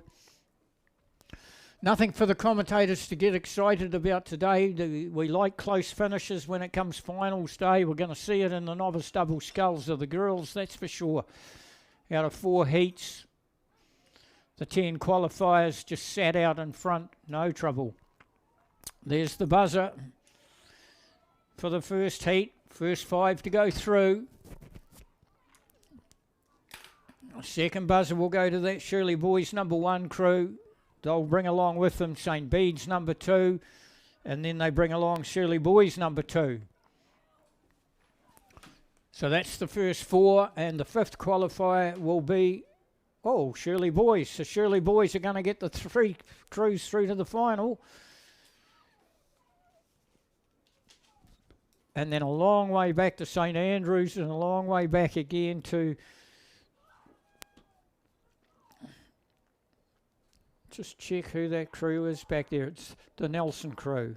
Oh, they're just taking their time. So there might be a problem in that boat with Nelson. And we'll just check the other one that's a long way back. Yeah, both those 2 crews a long way back look as if they haven't done a full season from the start of the season rowing, I would think. Either that or they don't do a lot of work on the water. Nevertheless, guys, it is great to be out there, and without you guys, there would never be a regatta.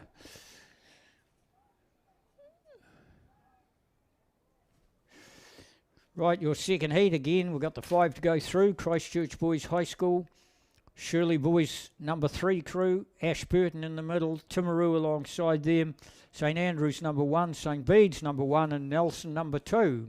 Might be a little closer there. Oh, no, it's not. We've got a crew way out in front showing those black and red colours of St. Bede's. Scott will be pretty happy with his boys to be that far out in front. They're going along well, Scott. They're way out in front. Way out in front by 4 or 5 lengths. Again, I was saying commentators like to jump up and down like Rumpelstiltskin, but we haven't seen a lot of it lately, even at the Canterbury Championships. There wasn't a great deal of tight finishes. We're just getting these big gaps between crews. St Andrews clearly up into second qualifier, but they are a good 6, 7, 8 lengths off the leading crew, and then St Andrews have got a 3-length advantage over the crew from Christchurch Boys. And then from Christchurch Boys we go out, 2 out, we go to Ashburton. Alongside Ashburton by a couple of lengths is St Andrews. Oh, it's a Timaru crew. It's Ashburton. It's a Timaru crew.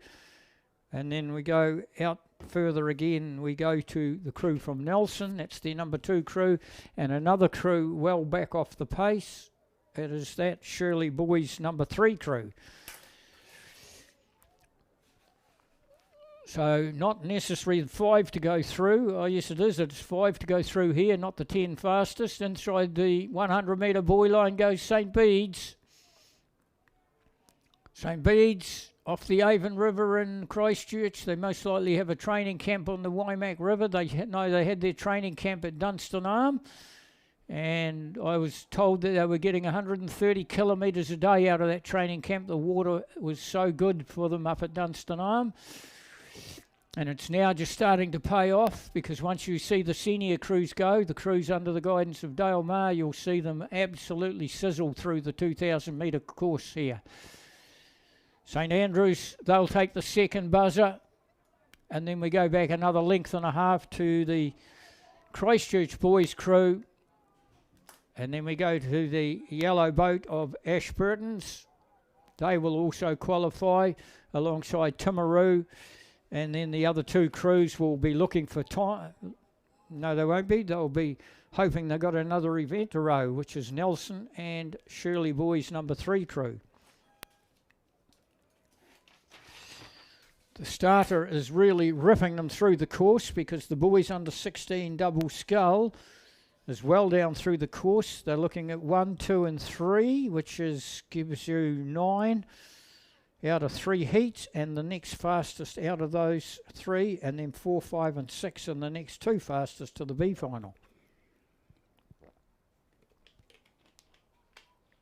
7:40 is the time for the men's novices first heat. 7:40. Right.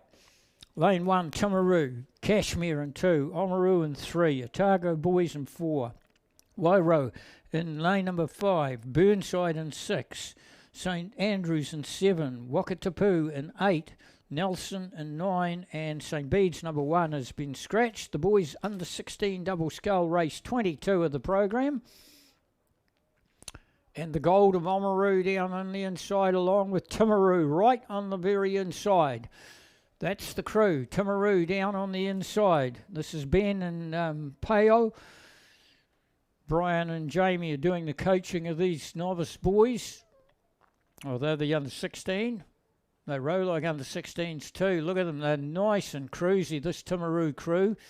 They're down on about 30 strokes, which tells me once they start cranking it up to around 36, 37 when it comes to the big regatta, they will be in the hunt. They've got a nice little row in their boat. There's a wee bit of power coming from this young combination down on the inside. This under 16 could be third-year rowers, I would imagine, by the class of them. Then right in the middle of the course, we go 2 out from Timaru, but they're about 3 lengths down. It's the Oamaru crew. Maybe 2.5 lengths. Then we go right out the very far side, Nelson. Just inside them, only a length back from Nelson is Wakatapu. Then in the middle of the course, the white of Burnside. No, it's Otago Boys. Then we have to go back quite a wee way to Wairo, and then Burnside's back from there, and then there's a crew right back at the end of the field. We'll give them a call as well,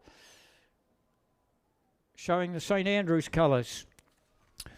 So down inside, these 2 young lads are doing this extremely easy. There's a lot more horsepower left in that boat as they go down and get the buzzer. Well done, coaches. They'll get the buzzer. 3 to qualify. Oamaru will go second, and then out the far side it's going to be Nelson. It's going to get the 3rd buzzer. They're going to have to sit back and watch for time. Wakatapu will sit back and watch for time along with Otago Boys. And then we go back the field by quite a wee way. We go to Wairo and we go to Kashmir. top side, we go to Burnside, and the crew we haven't called is St Andrews back off the pace a little bit. Right, the second heat of the men's novice fours went through in 7:27, if you're taking any note of the times. Right, second of three heats, race 23, the boys under 16 double sculls. 3 we're looking for.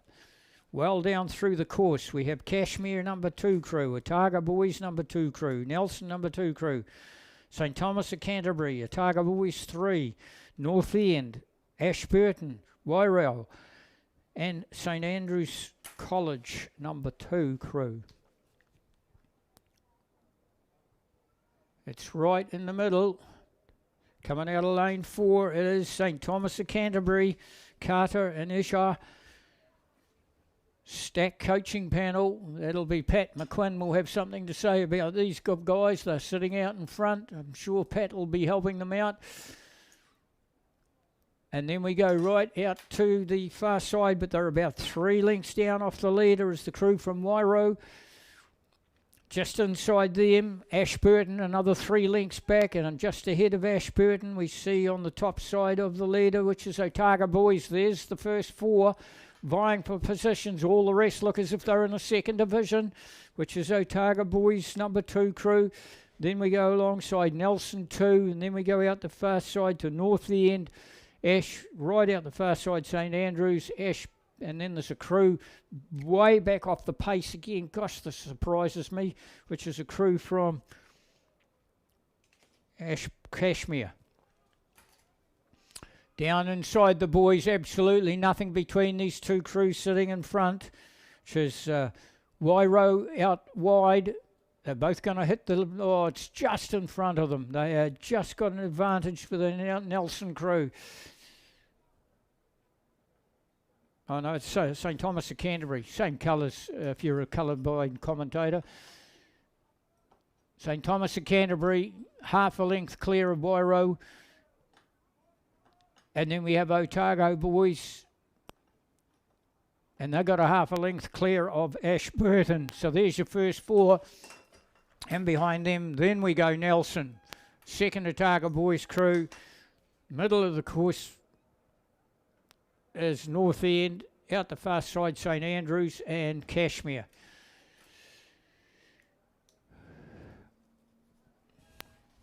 Right, that first heat of the boys under 16 went through in 7:26. So Timaru was the winner of the first heat in 7:26. The qualifiers were then Oamaru and Nelson, and of course Wakatipu and Otago Boys will be looking for times.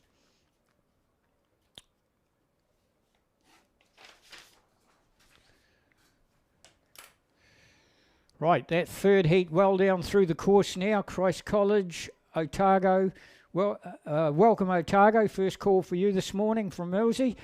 Ashburton 2, St Thomas of St Andrews 3, Otago Boys 4 crew, Wakatipu's number 2 crew, Timaru's 3 crew, Shirley Boys number 1 crew, and Waihopai's number 1 crew. That's the lineup for the third and final heat for the boys under 16 double scull. Again, we're getting a crew out in front, Timaru. So Timaru is setting themselves up for a qualifier. They're bringing with them the Shirley Boys crew, which is their number 1 crew. And then we're looking for the third qualifier. It's coming smack bang out of the middle of the course in the yellow boat. Looks like Wakatipu. Oh, Wakatipu bow boy looks across. That's naughty stuff. We'll have to sort that out. It looks like Otago. So Otago first call up this morning and going exceptionally well also out there.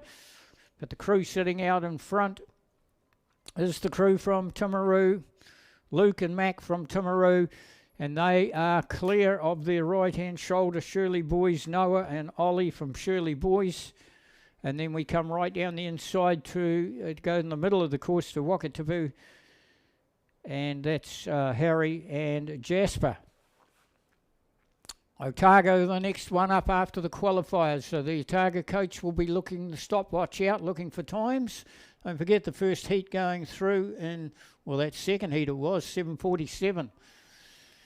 Down towards the line gets Timaru, gets the buzzer. Shirley Boys will take the second buzzer. And then we go to Wakatipu. Indian File as they come down to get the buzzer. Otago. Ashburton's number 2 crew. Right alongside them is St Andrews 3 crew. Right out the far side to Waihopai, or even ahead of them is Christ College on the inside. In the middle of the course, Otago Boys 4 crew.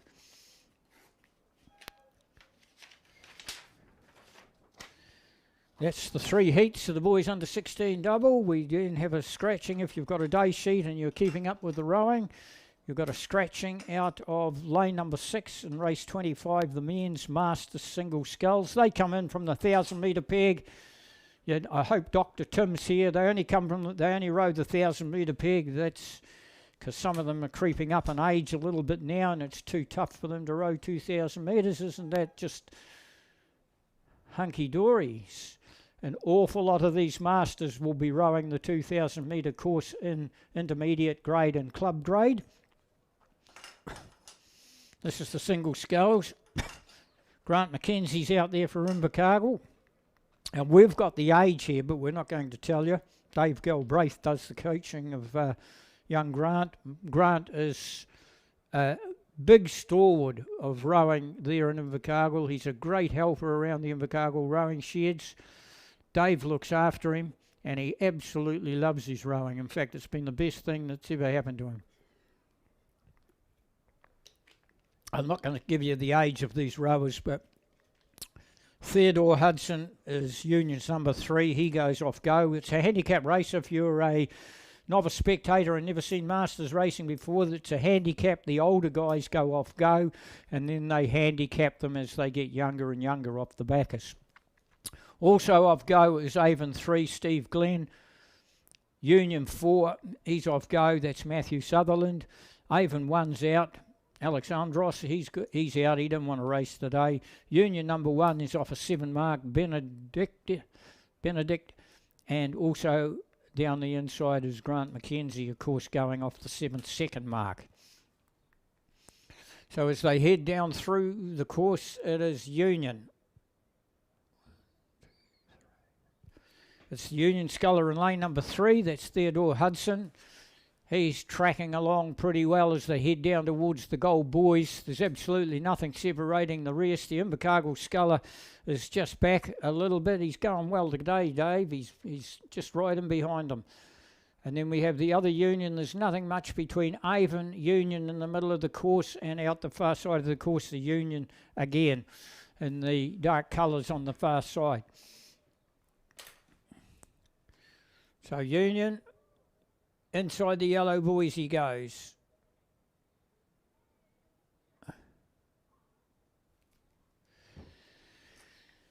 So it's Union, Theodore. He's going to sit back and watch all the rest, trying to pick him up. Then we have to go to the very outside, I think, Union number 1, Benedict on the far side. And in the middle of the course, nothing separating those two in the middle of the course again, which is the Avon 3, Steve, and Union's number 4, Matthew. And then we have to only go back another 7, 8, 9 lengths. We see Grant McKenzie. They've let the next heat go by the look of it. This is the first division. I don't know whether they do finals in the Masters or not, because this has been called a division. And you'll see that the Union sculler, he looks a bit too good for this field. Over the Union sculler number 1, he's come through from the 7-second start line. Whoops, the Avon boy just about was in the old swimming carnival. Caught the big crab just inside the 100-metre buoy line. And I'll tell you what, the crabs are really big in this lake as well. They're as big as jet boats. So Union goes across. That's the Union number 1, then the Union number 4, Avon sculler and Invercargill sculler. The second division has got a star-studded lineup. Dunstan Arm 3, Jeff Steele. Aurorua, John Wilson. Twizel, Kelvin Maker. Dunstanarm, Quentin Annan. Avon is Ian Macbeth. Nelson, Tony Crosby. Dunstanarm 2, Phil Newsom. North End, Dave Hannon. Stuart Wade for Union. Man, what a star-studded lineup, we can tell you. Right. Jeff Steele is a title holder for the Alexandra Rowing Club on the Wanganui River many, many years ago. John Wilson is also a red coat and a gold medalist many, many years ago. We're going way back to the 60s. Kelvin Maker is a New Zealand lightweight trialist and also a gold medalist. Quentin Annan is a stalwart and gold medalist at the New Zealand Nationals out of Dunstanarm. Ian Macbeth, I know nothing about. Tony Crosby, I know nothing about. Phil Newsom is a multi-gold medalist out of Petone and then Alexandra Rowing Club in Dunstanarm. North End, Dave Hannon is a lightweight trialist out of the same crew that Kelvin Maker rode in the North End many years ago. And Steve Wade, I know nothing about. There's the lineup have all come back to the row, these guys, and it looks like it's John Wilson here with the Ararua colours on, but he's originally out of Riverton, or he lives in Riverton. He's a Riverton boy. If you don't know where Riverton is, it's the oldest town in New Zealand and the best. Now, John, where's Jeff? Jeff would have gone off the go mark. We see him down there, John Wilson. Jeff Steele down on the inside. He would have been off the go mark, and no, Jeff was off 15 seconds. John Wilson was off the go mark, but they're all coming at you now, Joel. Here's Quentin Annan down on the inside, is it? Quentin Annan pushing really hard, coming up to John Wilson, was off the go mark. Keep it going, John. All those kilometres on the mighty Aparima River in Riverton. Dunstanarm on the kilometres for Q. He's bringing Phil Newsom with him, nothing separating, and right out the far side is the Union Sculler. Down towards the line, and John Wilson's hanging on from Dunstanarm. Quentin Annan from Dunstanarm.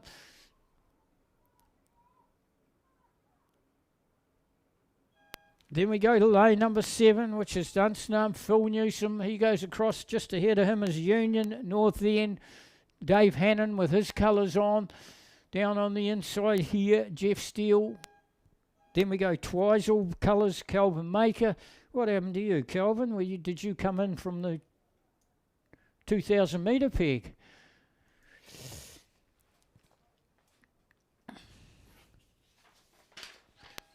All those guys have been competing against each other from ever since they were youths. They've been competing and drinking against each other in the competitions. Women's Masters double sculls go back to the 1,000 metre peg. Full field of 10. Cure Boating Club composite with Union out of lane number 1. Port Chalmers United out of 2. Union composite with Avon out of lane number 3. Union out of lane 4. Union 1 out of lane 5. Port Chalmers United 2 out of lane 6. Union 4 out of 7. Union have an awful lot of Masters rowers. Avon out of 8. Port Chalmers United have a lot of Masters rowers as well, out of 9. And Wakatipu out of the top lane. Testing. The crew that's sitting in front are showing Union colours. 5. Coming out of lane number 5, it is the Union, Deb and Kirsty. They actually won the double scull here at the Canterbury Champs and also the Otago Championships.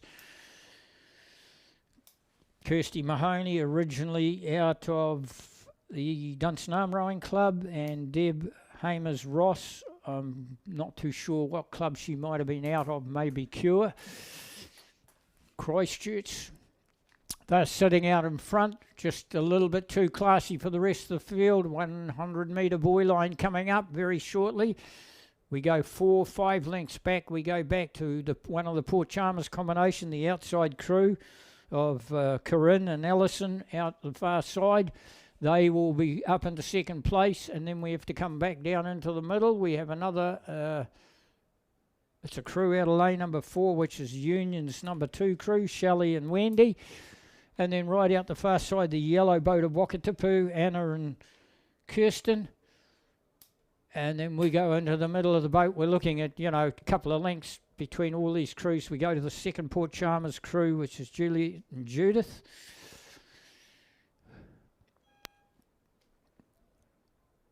Then we go to a composite crew, which is an Avon Union composite by the look of it, another Port Chalmers crew, and another Union crew. And right down on the inside, we have another composite crew from Cure and Union. So it looks like Port Chalmers, Union, all very strong in Masters rowers, as we all know.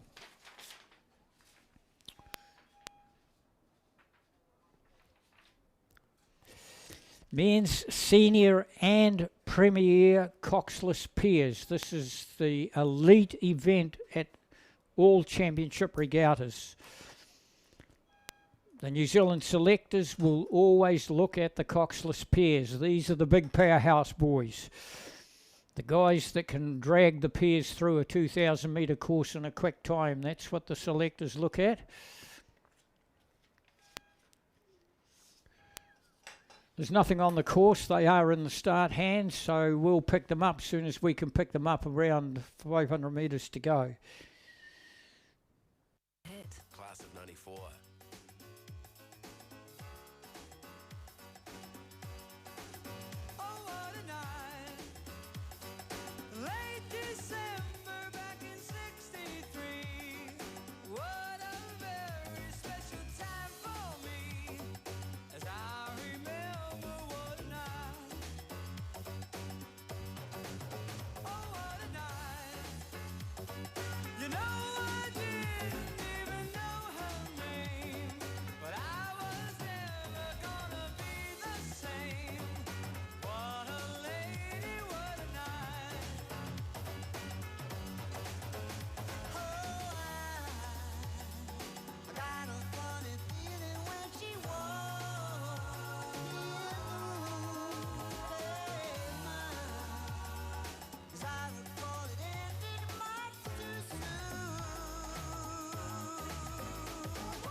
Now, just a little bit of information. If you are working off your day sheets and looking at your day sheets, it's race 28 of the day sheets. So there's a combination of most seniors and prems. And I'll just go through it for you. The first lanes 2, 3, 4, 5, 6, 7, and 8 are all senior crews. And then the only premier crew is out in lane number 9, which is a crew from Avon. So we've got Tom and Ollie for Avon 2 out of lane number 2. Thomas and Oscar out of for Avon 3 in lane 3. Cashmere High School, we've got Sam and Oscar. Then we have Cure Boating Club, Lewis and Will. We have Avon 4, George and Jack. We have in lane number 7, Avon number 1, Henry and William. And Wairo has got Fred and you in it. And the premier crew is Nathan Luff and Oliver Welsh out on the far side. Now they have most likely gone about 400 odd metres out of the blocks, and at this stage there's 3 in from the outside, looks to be trucking along pretty well, which is the Avon number 1 crew, Henry and William. They look as if they want to give the premier crew's out in front. Premier crew is sitting out in front, a good 2 lengths clear of anybody else. I think they're trying to bring with them their Avon, as Henry and William out of lane number 7 are trying to come with them, but they've got a lead of good 2.5 lengths already. They've only gone about 750 metres, or maybe 752.2 metres. Oh, yes, this Avon crew have really got into it from the start. I'm going to we can get a clock on them, and we've got far enough away.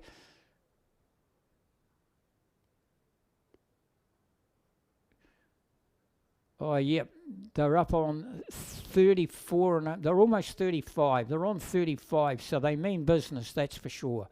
Because these boats can be rowed with power. You can drop them down a wee bit and be rowed with power, but if they want to make a statement, if there's any selectors looking, they will want to win by it. But they've got a good 2.5 lengths over their Avon crew out of lane number 7, which is the Avon number 1 crew as a senior crew.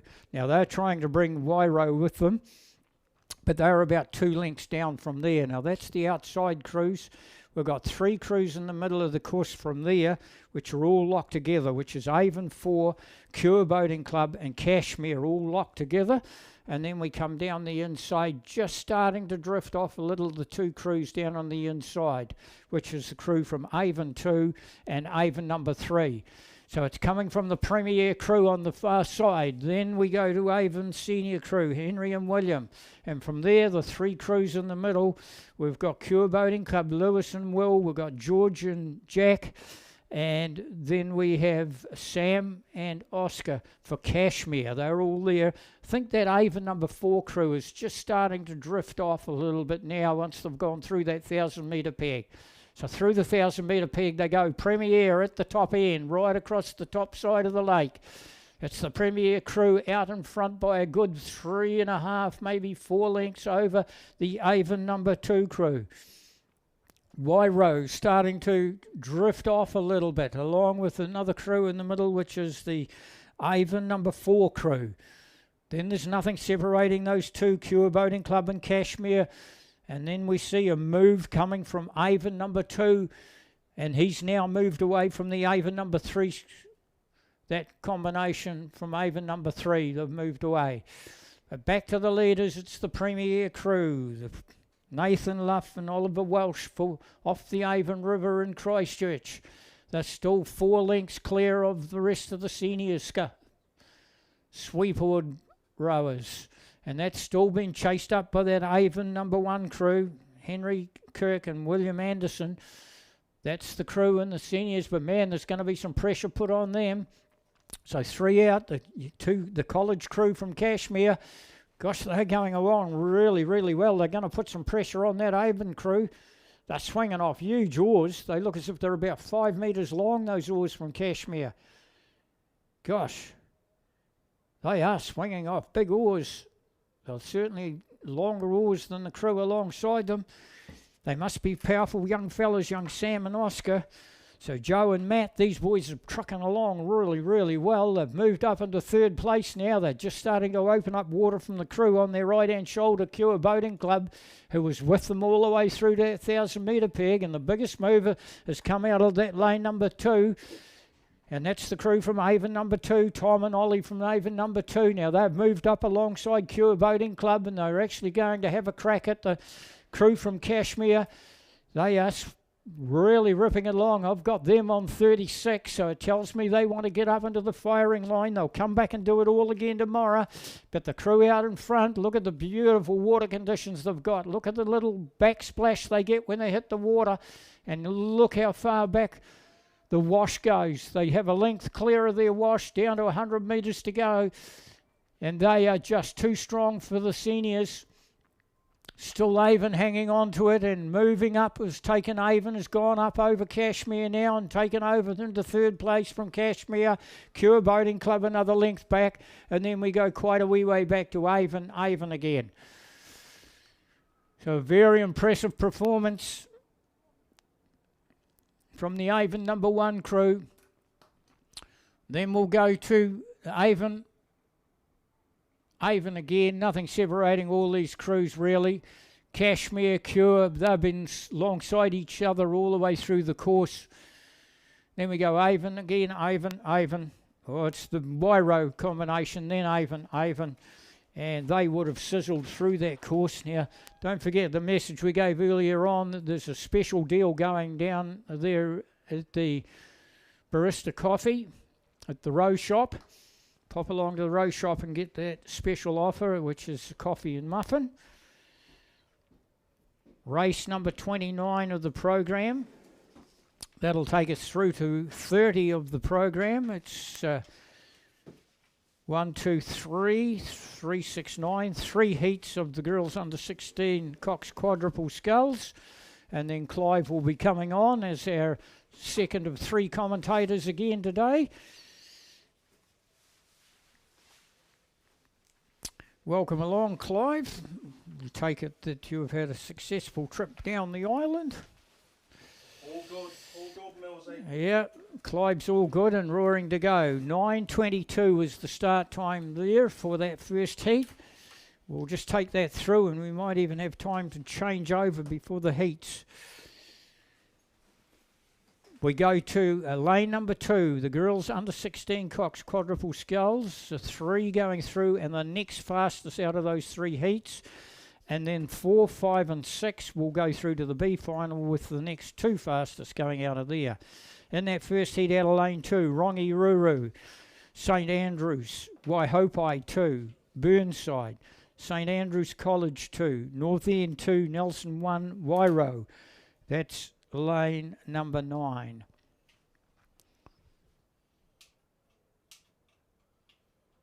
Three to go through. We've got out of lane 5 at this stage, Burnside.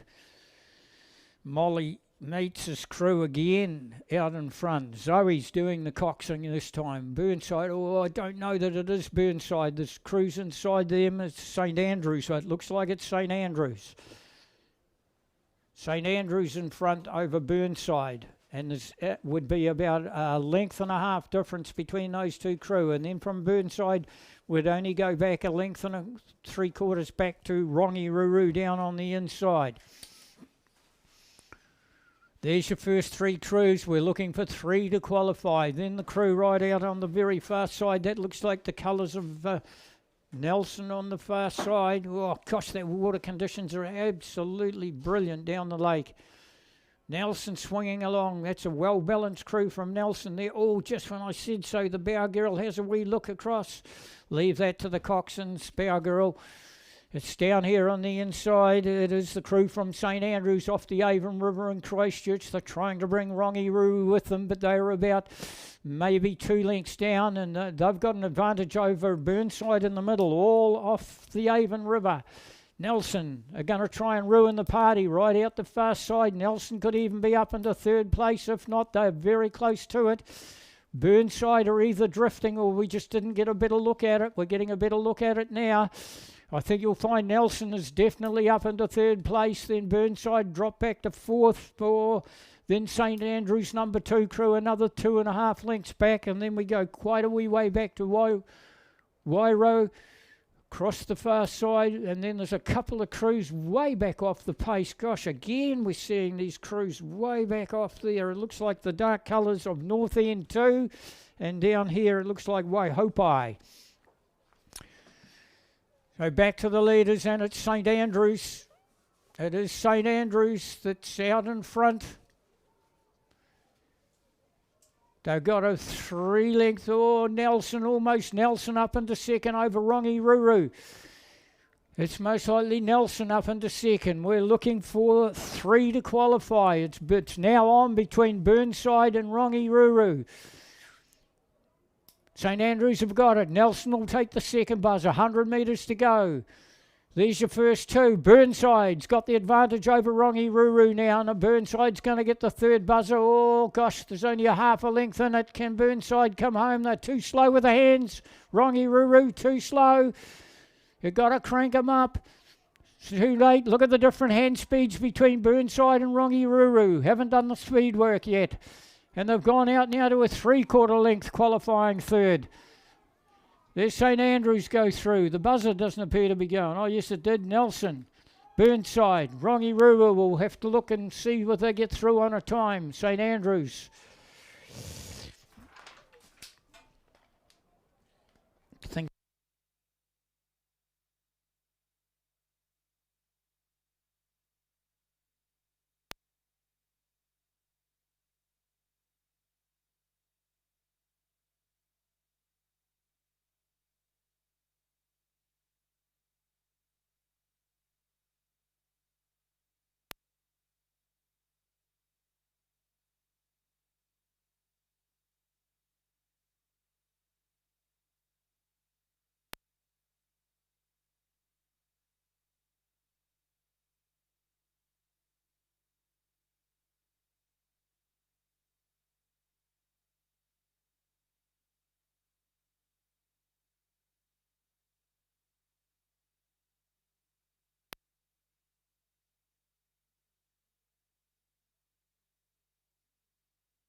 Gentlemen, and like I'm just picking this up here, this is the girls under 16 Cox Quadruple Skulls, and we're coming down now, and we have in lane number 6. See you later, Millsy, thank you. That's Avonside Girls. They've just got their noses in front, being put under pressure outside them by Waihopai, but they're going to take it. There they are, Avonside. Waihopai second, Rangiru third. A very close fourth. Down on the inside is, I think that's Cure. Yeah, that looks like Cure Boating Club. And then over on the far side there, that'll be Villa Maria. And just coming over the line now, we have in lane number 5, Cromwell. Sorry, a bit of a change over there. So listen, I hope everyone's well and enjoying being back at the rowing again. Wonderful to see the wind has dropped away. We had quite a breezy journey down yesterday.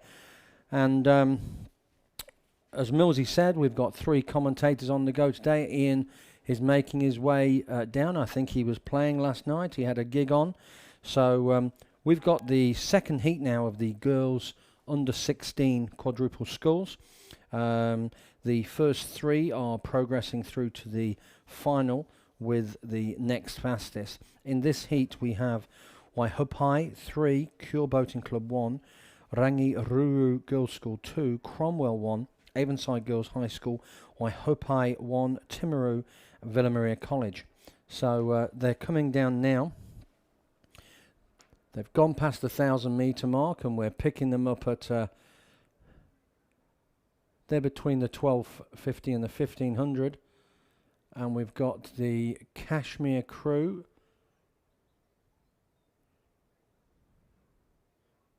Kashmir Crew are out in front. Looking who's down on the inside in lane number 2. Waihopai, but the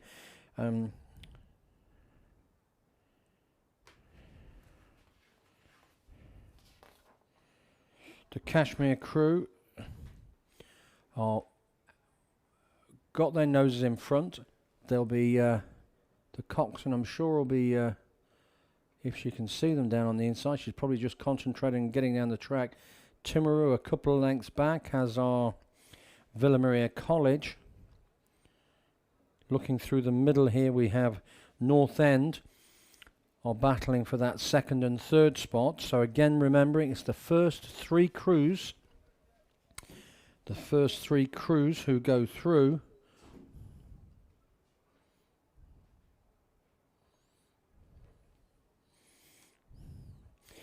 That's Thea, Eliza, Abby, Poppy, and coxed by Meg McDonald. So as we come down now, they're just hitting the yellow boys, and the crew down on the inside, the Wakatipu crew, have closed up the gap. They're into the yellows, as are the Kashmir Crew. It's going to be a close finish. They've really put on some good work, this Wakatipu crew. That's Emma, Pippa, Lucy, Molly, and Katie Batrick is coxing, and they've closed it up. Great finish here for third and fourth. Just looking slightly back down, we've got in lane number 6, that's the North End crew, who are, they're leading the crew from lane number 8, the Wakatipu second crew. So our first 3, they're coming down, and Kashmir are still just holding in front, but only just. Wakatipu have got a lovely flow on there. They're in front now. They've got a canvas, and they're stretching. They've got a strong finish. Kashmir definitely seem to have just buttoned off, and they're in a very controlled row there to finish there. They finish very controlled. But anyway, they go over the line. They take a second. Wakatipu take the lead.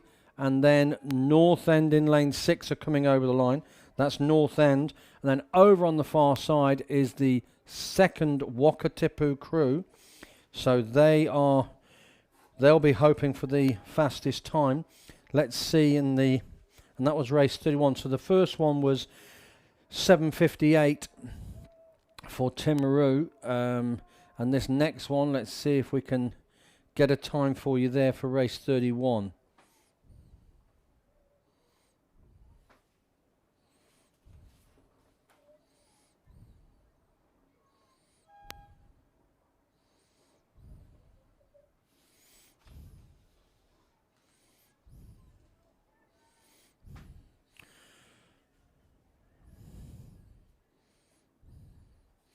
Race 32, we've got the Women's Premier Coxless Pair Oars.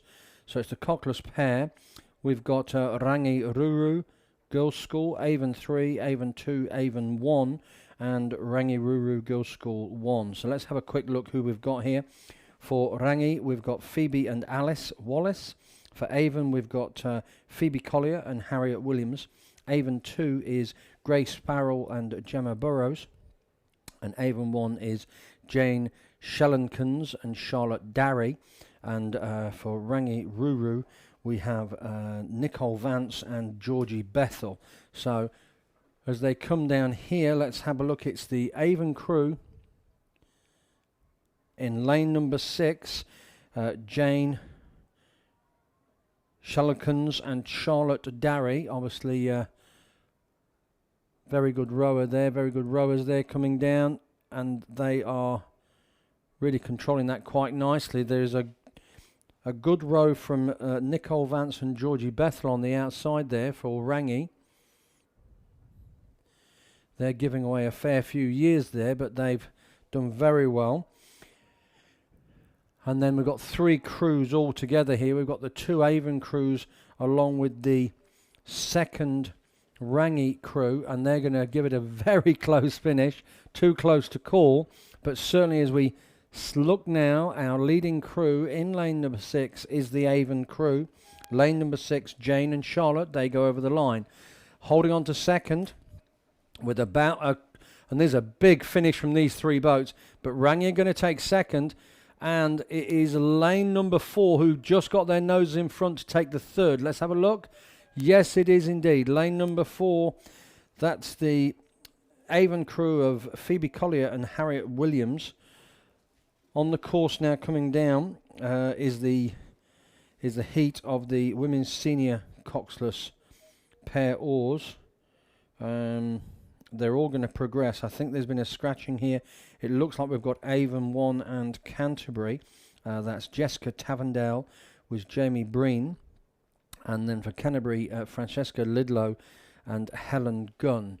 So there's just 2 crews on in this heat as we see the men's club single schools getting themselves all lined up. And I'm sure the starters will be getting that sorted. So as we have it at the moment, we've got it's still called Heat 1, so this is the senior, that's why, sorry, I can see the difference, apologies. The previous race was the Premier, this is the senior, and there's only 2 boats in this, but as they come down, and I know that one of these rowers has not been very well this week. I know Jessica's been under the weather and well and truly crook, but they're making a good showing of this, and I'll be interested to see the time compared to the previous heat. But it is the Canterbury pair of Francesca Lidlow and Helen Gunn who have got a 3-length lead. They've come through the 1500, still in the red, boys, as they come down, and the low cloud hanging over the lake today, but we're happy with that. There's literally not a breath of wind today. The equipment just outside the window here, which is normally gets a little bit of movement on it, is barely moving, so it really is flat today, which is, I think, great water conditions for all these rowers. So as we pick it up, and we see, yeah, they're still in the red, and the Canterbury crew have just hit the yellows now. So they've got themselves a reasonable lead there, and they're both going to bring it down, while the singles have, the men's club singles have made a start. So Canterbury are going to take this out. That's Francesca and Helen, coached by Josh Schmidt, and Avon will be coming through to second. They're obviously both going to progress here.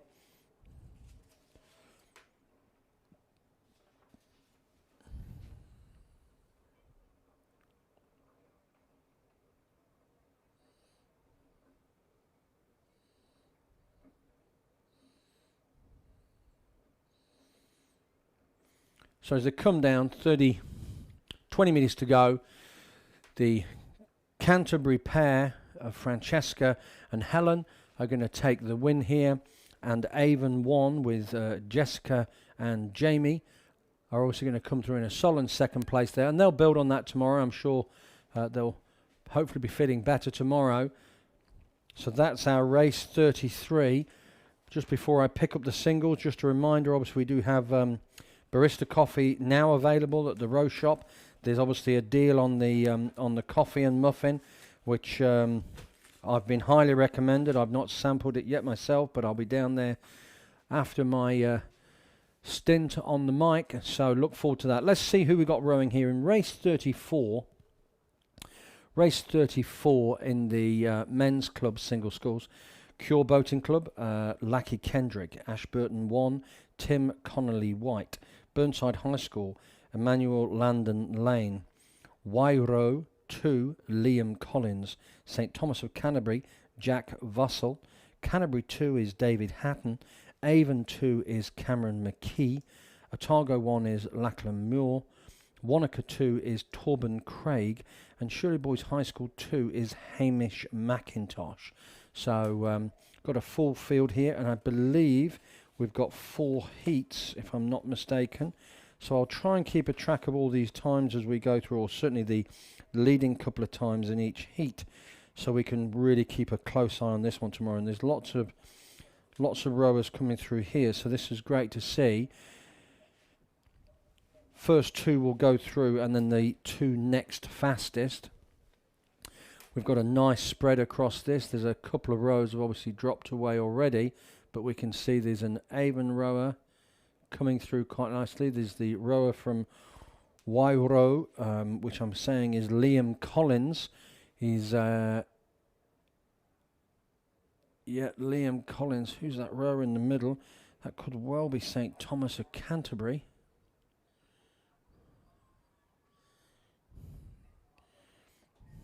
No, I think that's David Hatton. And then outside of him is Cameron McKee. So Avon, Wairo, Ashburton and Burnside have dropped away. Let's see Dan Cure down on the inside there.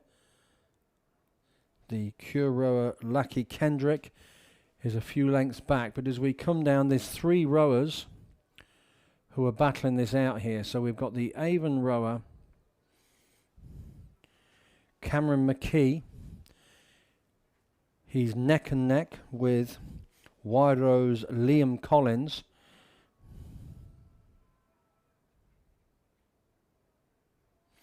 And lane 6, as it is indeed, Canterbury's David Hatton. So the first 2 will progress, and Liam Collins from Wairo 2 has just got his nose in front now.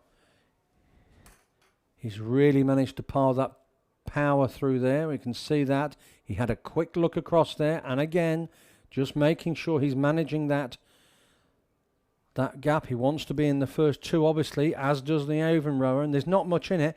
Big finish from David Hatton too, who's trying to get back, but I think he's left it a little bit late. Ashburton are going to come in 4th. That's Tim Connolly White. But as we have it now, it is indeed Liam Collins, coached by Mark Stallard from Wairo, who's going to take it by half a boat length. He's over the line now. Then we have Avon in lane 7. Lane 7, Cameron McKee, and then Canterbury's David Hatton. He's 3rd. Ashburton coming over the line now. There's Ashburton in the middle of the field. St Thomas of Canterbury's Jack Vossel. He's coming over the line now. And then I'm going over on the far side. Over on the far side is looking like lane number 8. That's Otago Lachlan Muir. He goes over. Then we have Burnside coming down over the line. Cure Boating Club. That's Lackey Kendrick. And then over on the far side, Shirley Boys High School, if I'm not mistaken. Apologies. That is Wanaka, Torben Craig going over the line. So let's see if I can get a time for you there.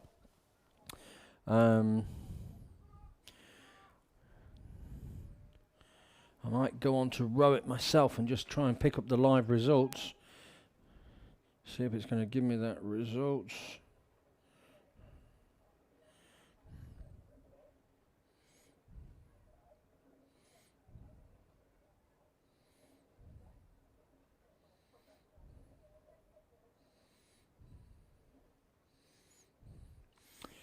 Right, it hasn't come through yet, but I'll keep an eye on that as well. We now have Heat 2 coming down. Heat 2 is Cure Boating Club, Alex Fletcher, Canterbury 1, David Knight, Timaru 2, Mark Vanden Klundert, Wido 3, Joe Hughes, Avon 4, Sam McAfee, Dunstan Arm, Henry Clapworthy, Christchurch Boys High School, Ben Harris, Wairo 21, Ashton Underwood, Otago Uni 2, Quinn Taylor Black, and Shirley Boys High School, Sam Clark. So again, we have the first two progressing, and we've got somebody out in front here, a good lead. It's the Dunstan Arm rower Henry Clapworthy. Mentioned his name several times coming through here, and yes, he is indeed in lane 6. Let me see if I can pick up who's second. Down on the inside here, we've got a good row from the Alex Fletcher from Cure Boating Club. And just outside of him is David Knight. So they're certainly dragging each other down here, but I think we can, without any doubt, say it's the Dunstan Arm rower in lane number 6. Lane number 6, Henry Clapworthy, who's going to take the lead. Just coming back to the previous time, it was 7:56, and then, so I'm going to write that down, keep 7:56, and the second time was 7:58. So I'll just look at the first 3 times, and then 8:01, if I'm not mistaken. So as we come down, and in fact, Alex is just in Cure. Alex has just gone away in lane number 1 from David Knight. So coming over the line now is Dunstan Arms Henry Clapworthy. Then we have Alex Fletcher. He's over the line now.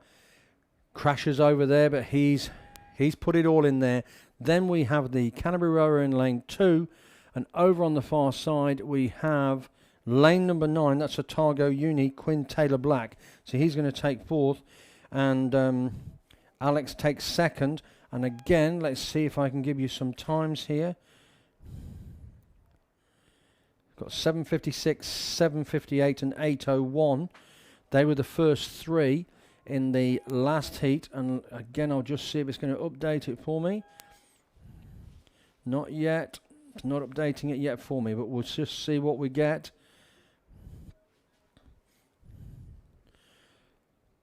We've obviously got the next heat on the water. Here we go.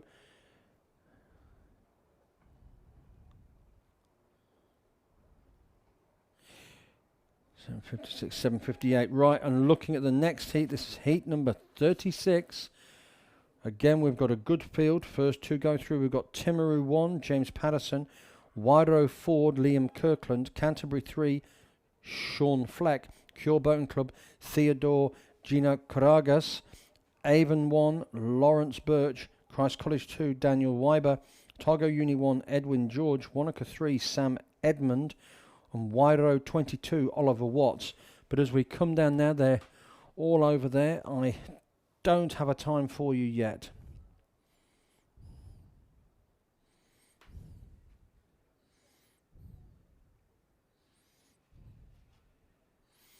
So as we look at this next heat, and just, again, we've got a couple of rowers out front. Avon are in the mix, as are the Otago Uni. Make sure I'm not missing anyone. Down on the inside, James Patterson for Timaru. He's just slightly behind Wido Ford, Liam Kirkland. They're probably sitting in 4th and 5th. But our first 2 rowers is lane number 7. That is Otago Uni, Edwin George. He's in front by just over a boat length at the moment. And Avon's Lawrence Birch. He's got a cheeky little hat on there. I think he was expecting more sunshine today, but he might be a little bit chilly this morning, and he wants to keep those ears warm as he brings it down. They're well into the yellow boys now. He's managing that. It's a very steady rating there. I think he knows he's got his second place, and he'll be pleased with that. As will Otago Uni from lane number 7, Edwin George. And in third place, we have Theodore. Go Theodore, there you are in lane number 4. He'll be looking for a best time. The two rowers down on the inside here, which is Timaru and Waro, are going neck and neck. They're having a right ding-dong. They've upped the rating massively. Timaru rower James Patterson, he's just got a nose in front. But there we go, our first two over the line. Theodore is going to hold on. He's answered these guys down here. He's going to hold on for a third. And then Timaru are going to just pip Waro. That's our third heat. And again, let's see if I can give you the time. Right, let's go back to the second race. Times were 7:39 and 7:44. And then we had another 5 seconds. Let's say that's 7:50. So that was a quick heat, that second heat. Definitely quicker than the first one. And then this one again, I'll be keeping an eye on the times. That was Dunstan's Henry Clatworthy with a 7:39 over the first heat, which was a 7:56. So, and this heat, again, I'll give you the times as I can while I look at the next heat coming through now. The next heat coming through, race number 37. We've got Nelson 1, Jackson Taylor, Canterbury 4, Fletcher Homan, Avon 3, Gus Higgy, Cure Boating Club, Matthew Smith, Wakatipu 1, Ashton White, Dunstan Arm 2, Joseph Wellham, Wairo 1, Tristan Gregory Hunt, Christ College 1, Max Topham, and Wanaka 1, Jem Curtis. So these are names we've heard before. And as we pick them up now, they've broken the back of this race. Wakatipu coming through the middle in that yellow boat are trying to chase down our Wairo rower of Tristan Gregory Hunt. He has got a couple of lengths over Ashton White, coached by John Morrison. So Ashton White is a good second at the moment. He'll be keeping an eye on that Wanaka rower out on the far side. But the other rowers have dropped away. We've got Nelson, Canterbury and Avon down on the inside lanes here. And they're many lengths back, but it is indeed our first two rowers. And it's a Wairo in lane number 7. That is Tristan Gregory Hunt, K7. He's got a couple of lengths. Wakatipu, Ashton White. They can manage it from there. They'll know that the first two go through, and then it is the next fastest. So, as we have this now, Wairo,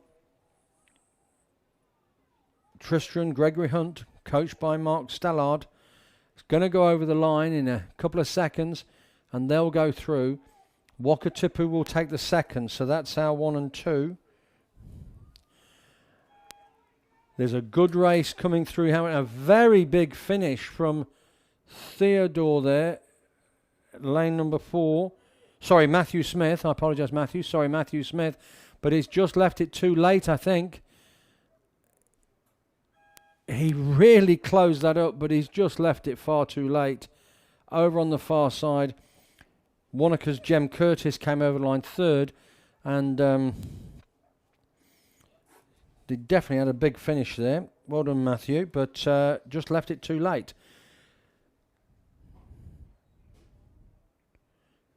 Coming over the line now.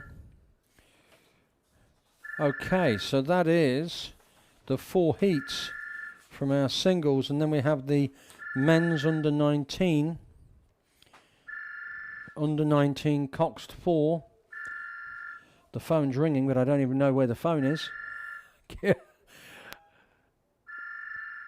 Here we have men's under 19 Coxed 4, St Bede's College 1, Christchurch Boys High School 2, St Andrews College 1, Christ College 2, Christchurch Boys High School 1, and Christ College 1, and then St Bede's College 2. So this is heat number 1. They're all progressing through to the final. Just to give you the time on that last race, 7:46, let's say 7:47, and 7:51. So definitely a slightly slower heat there. But as we pick this up now,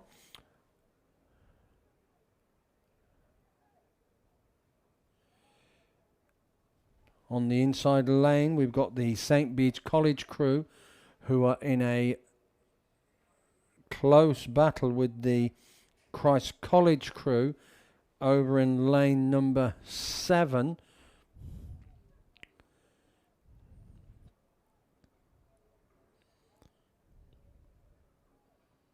Yes, it is. It's Christ College crew, lane 7. The St Bede's crew of Matthew Glenn, Luke Hickling, Thomas Woodgate, Sam Woodgate, coxed by Liam Duff, are battling here against Charles Beale, Fergus Johnston, Charlie Poulter, George Cochran, and Jack McEwen, who's coxing. And I think Bedes have got their noses in front. We're into the red boys.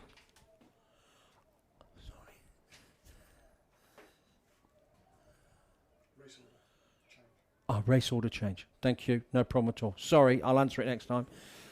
I now know where the phone is. That's good to see. Here we go, coming up to the end, and Bedes in lane 2. Bedes in lane 2 have just got their noses in front. Just got their noses in front over the Christ College crew out in lane 7. And St Andrews are going to come through for a third as St Bede's, a boat length, not clear water, just a tiny little bit of clear water. Bedes go over the line. Christ College going to second. A good finish from St Andrews here. Here's they come through in lane 4. Lane 4 for St Andrews. Jack Pitts, Benjamin Ashman, Williams Long, Logan Gardner, and Jonty Pye. They go over the line. And then we have in lane 6, Christchurch Boys High, and over on the far side, the second St Bede's College crew. Coming through, down through the middle now in lane number 5, is the second Christ College crew. We have had a race change, so we're going to have race number 39. Then we're going to jump to race number 41. So I'm going to change that quickly in my list now.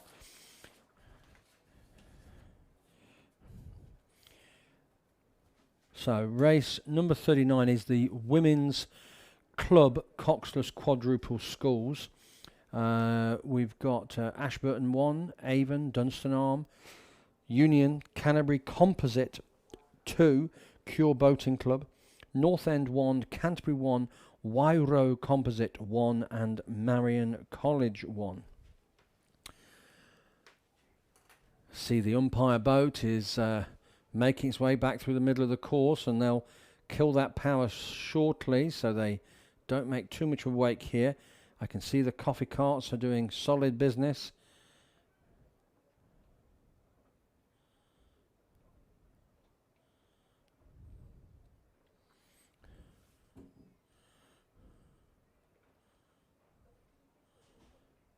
Okay, so as we look at this, we've got a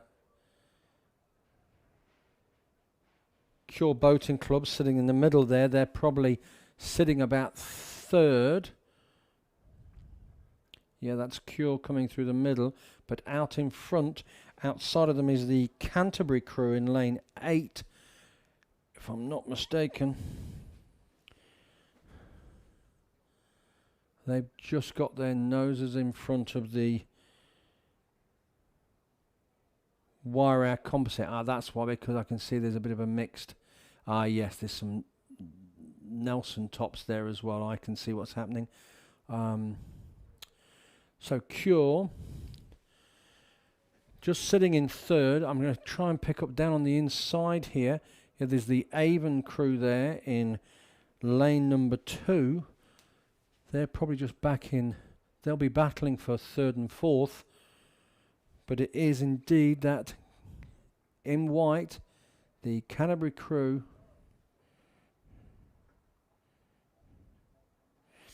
of Libby, Georgia, Stella, Ash, who are coming through, coached again by Josh Schmidt and Maria Cryer.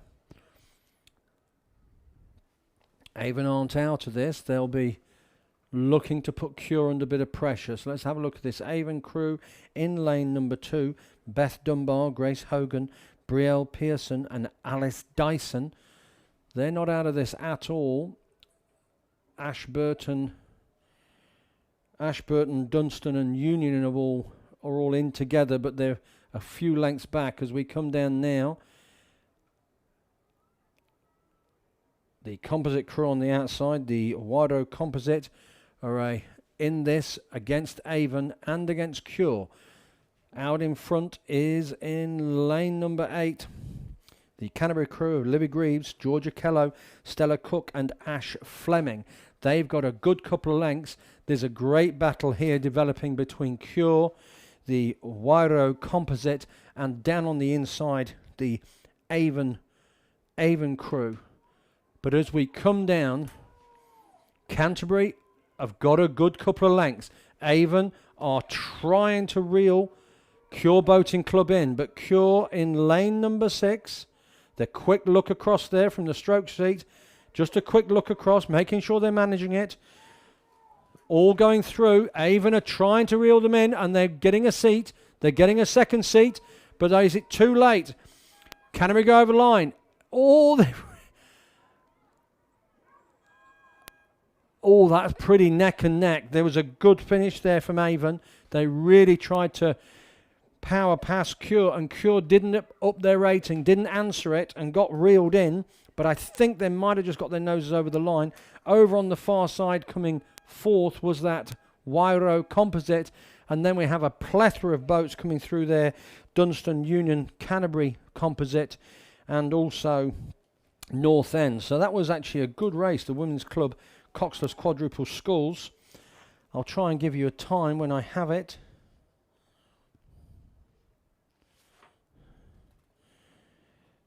Now we're going to race 41. So this is where the change in the order is coming about. Race number 41. This is the girls under 15 Coxed Octuple Sculls. Now we will then be going back to race 40. So they've, for whatever reason down at the start there, they've made a change, and it's the race 41 first of all. It's the first 5 who go through to the final. And let's see who we've got rowing. We've got Christchurch Girls High School, North End 1, Orangi Ruru Girls School, Wakatipu, St Margaret's College and Marion College. So 6 boats racing, 5 boats going through, so all to play for all these crews, because obviously in the next heat they'll have the same thing happening again. 6 boats rowing and 5 of them going through to give us 10 boats in the final for these octuple sculls.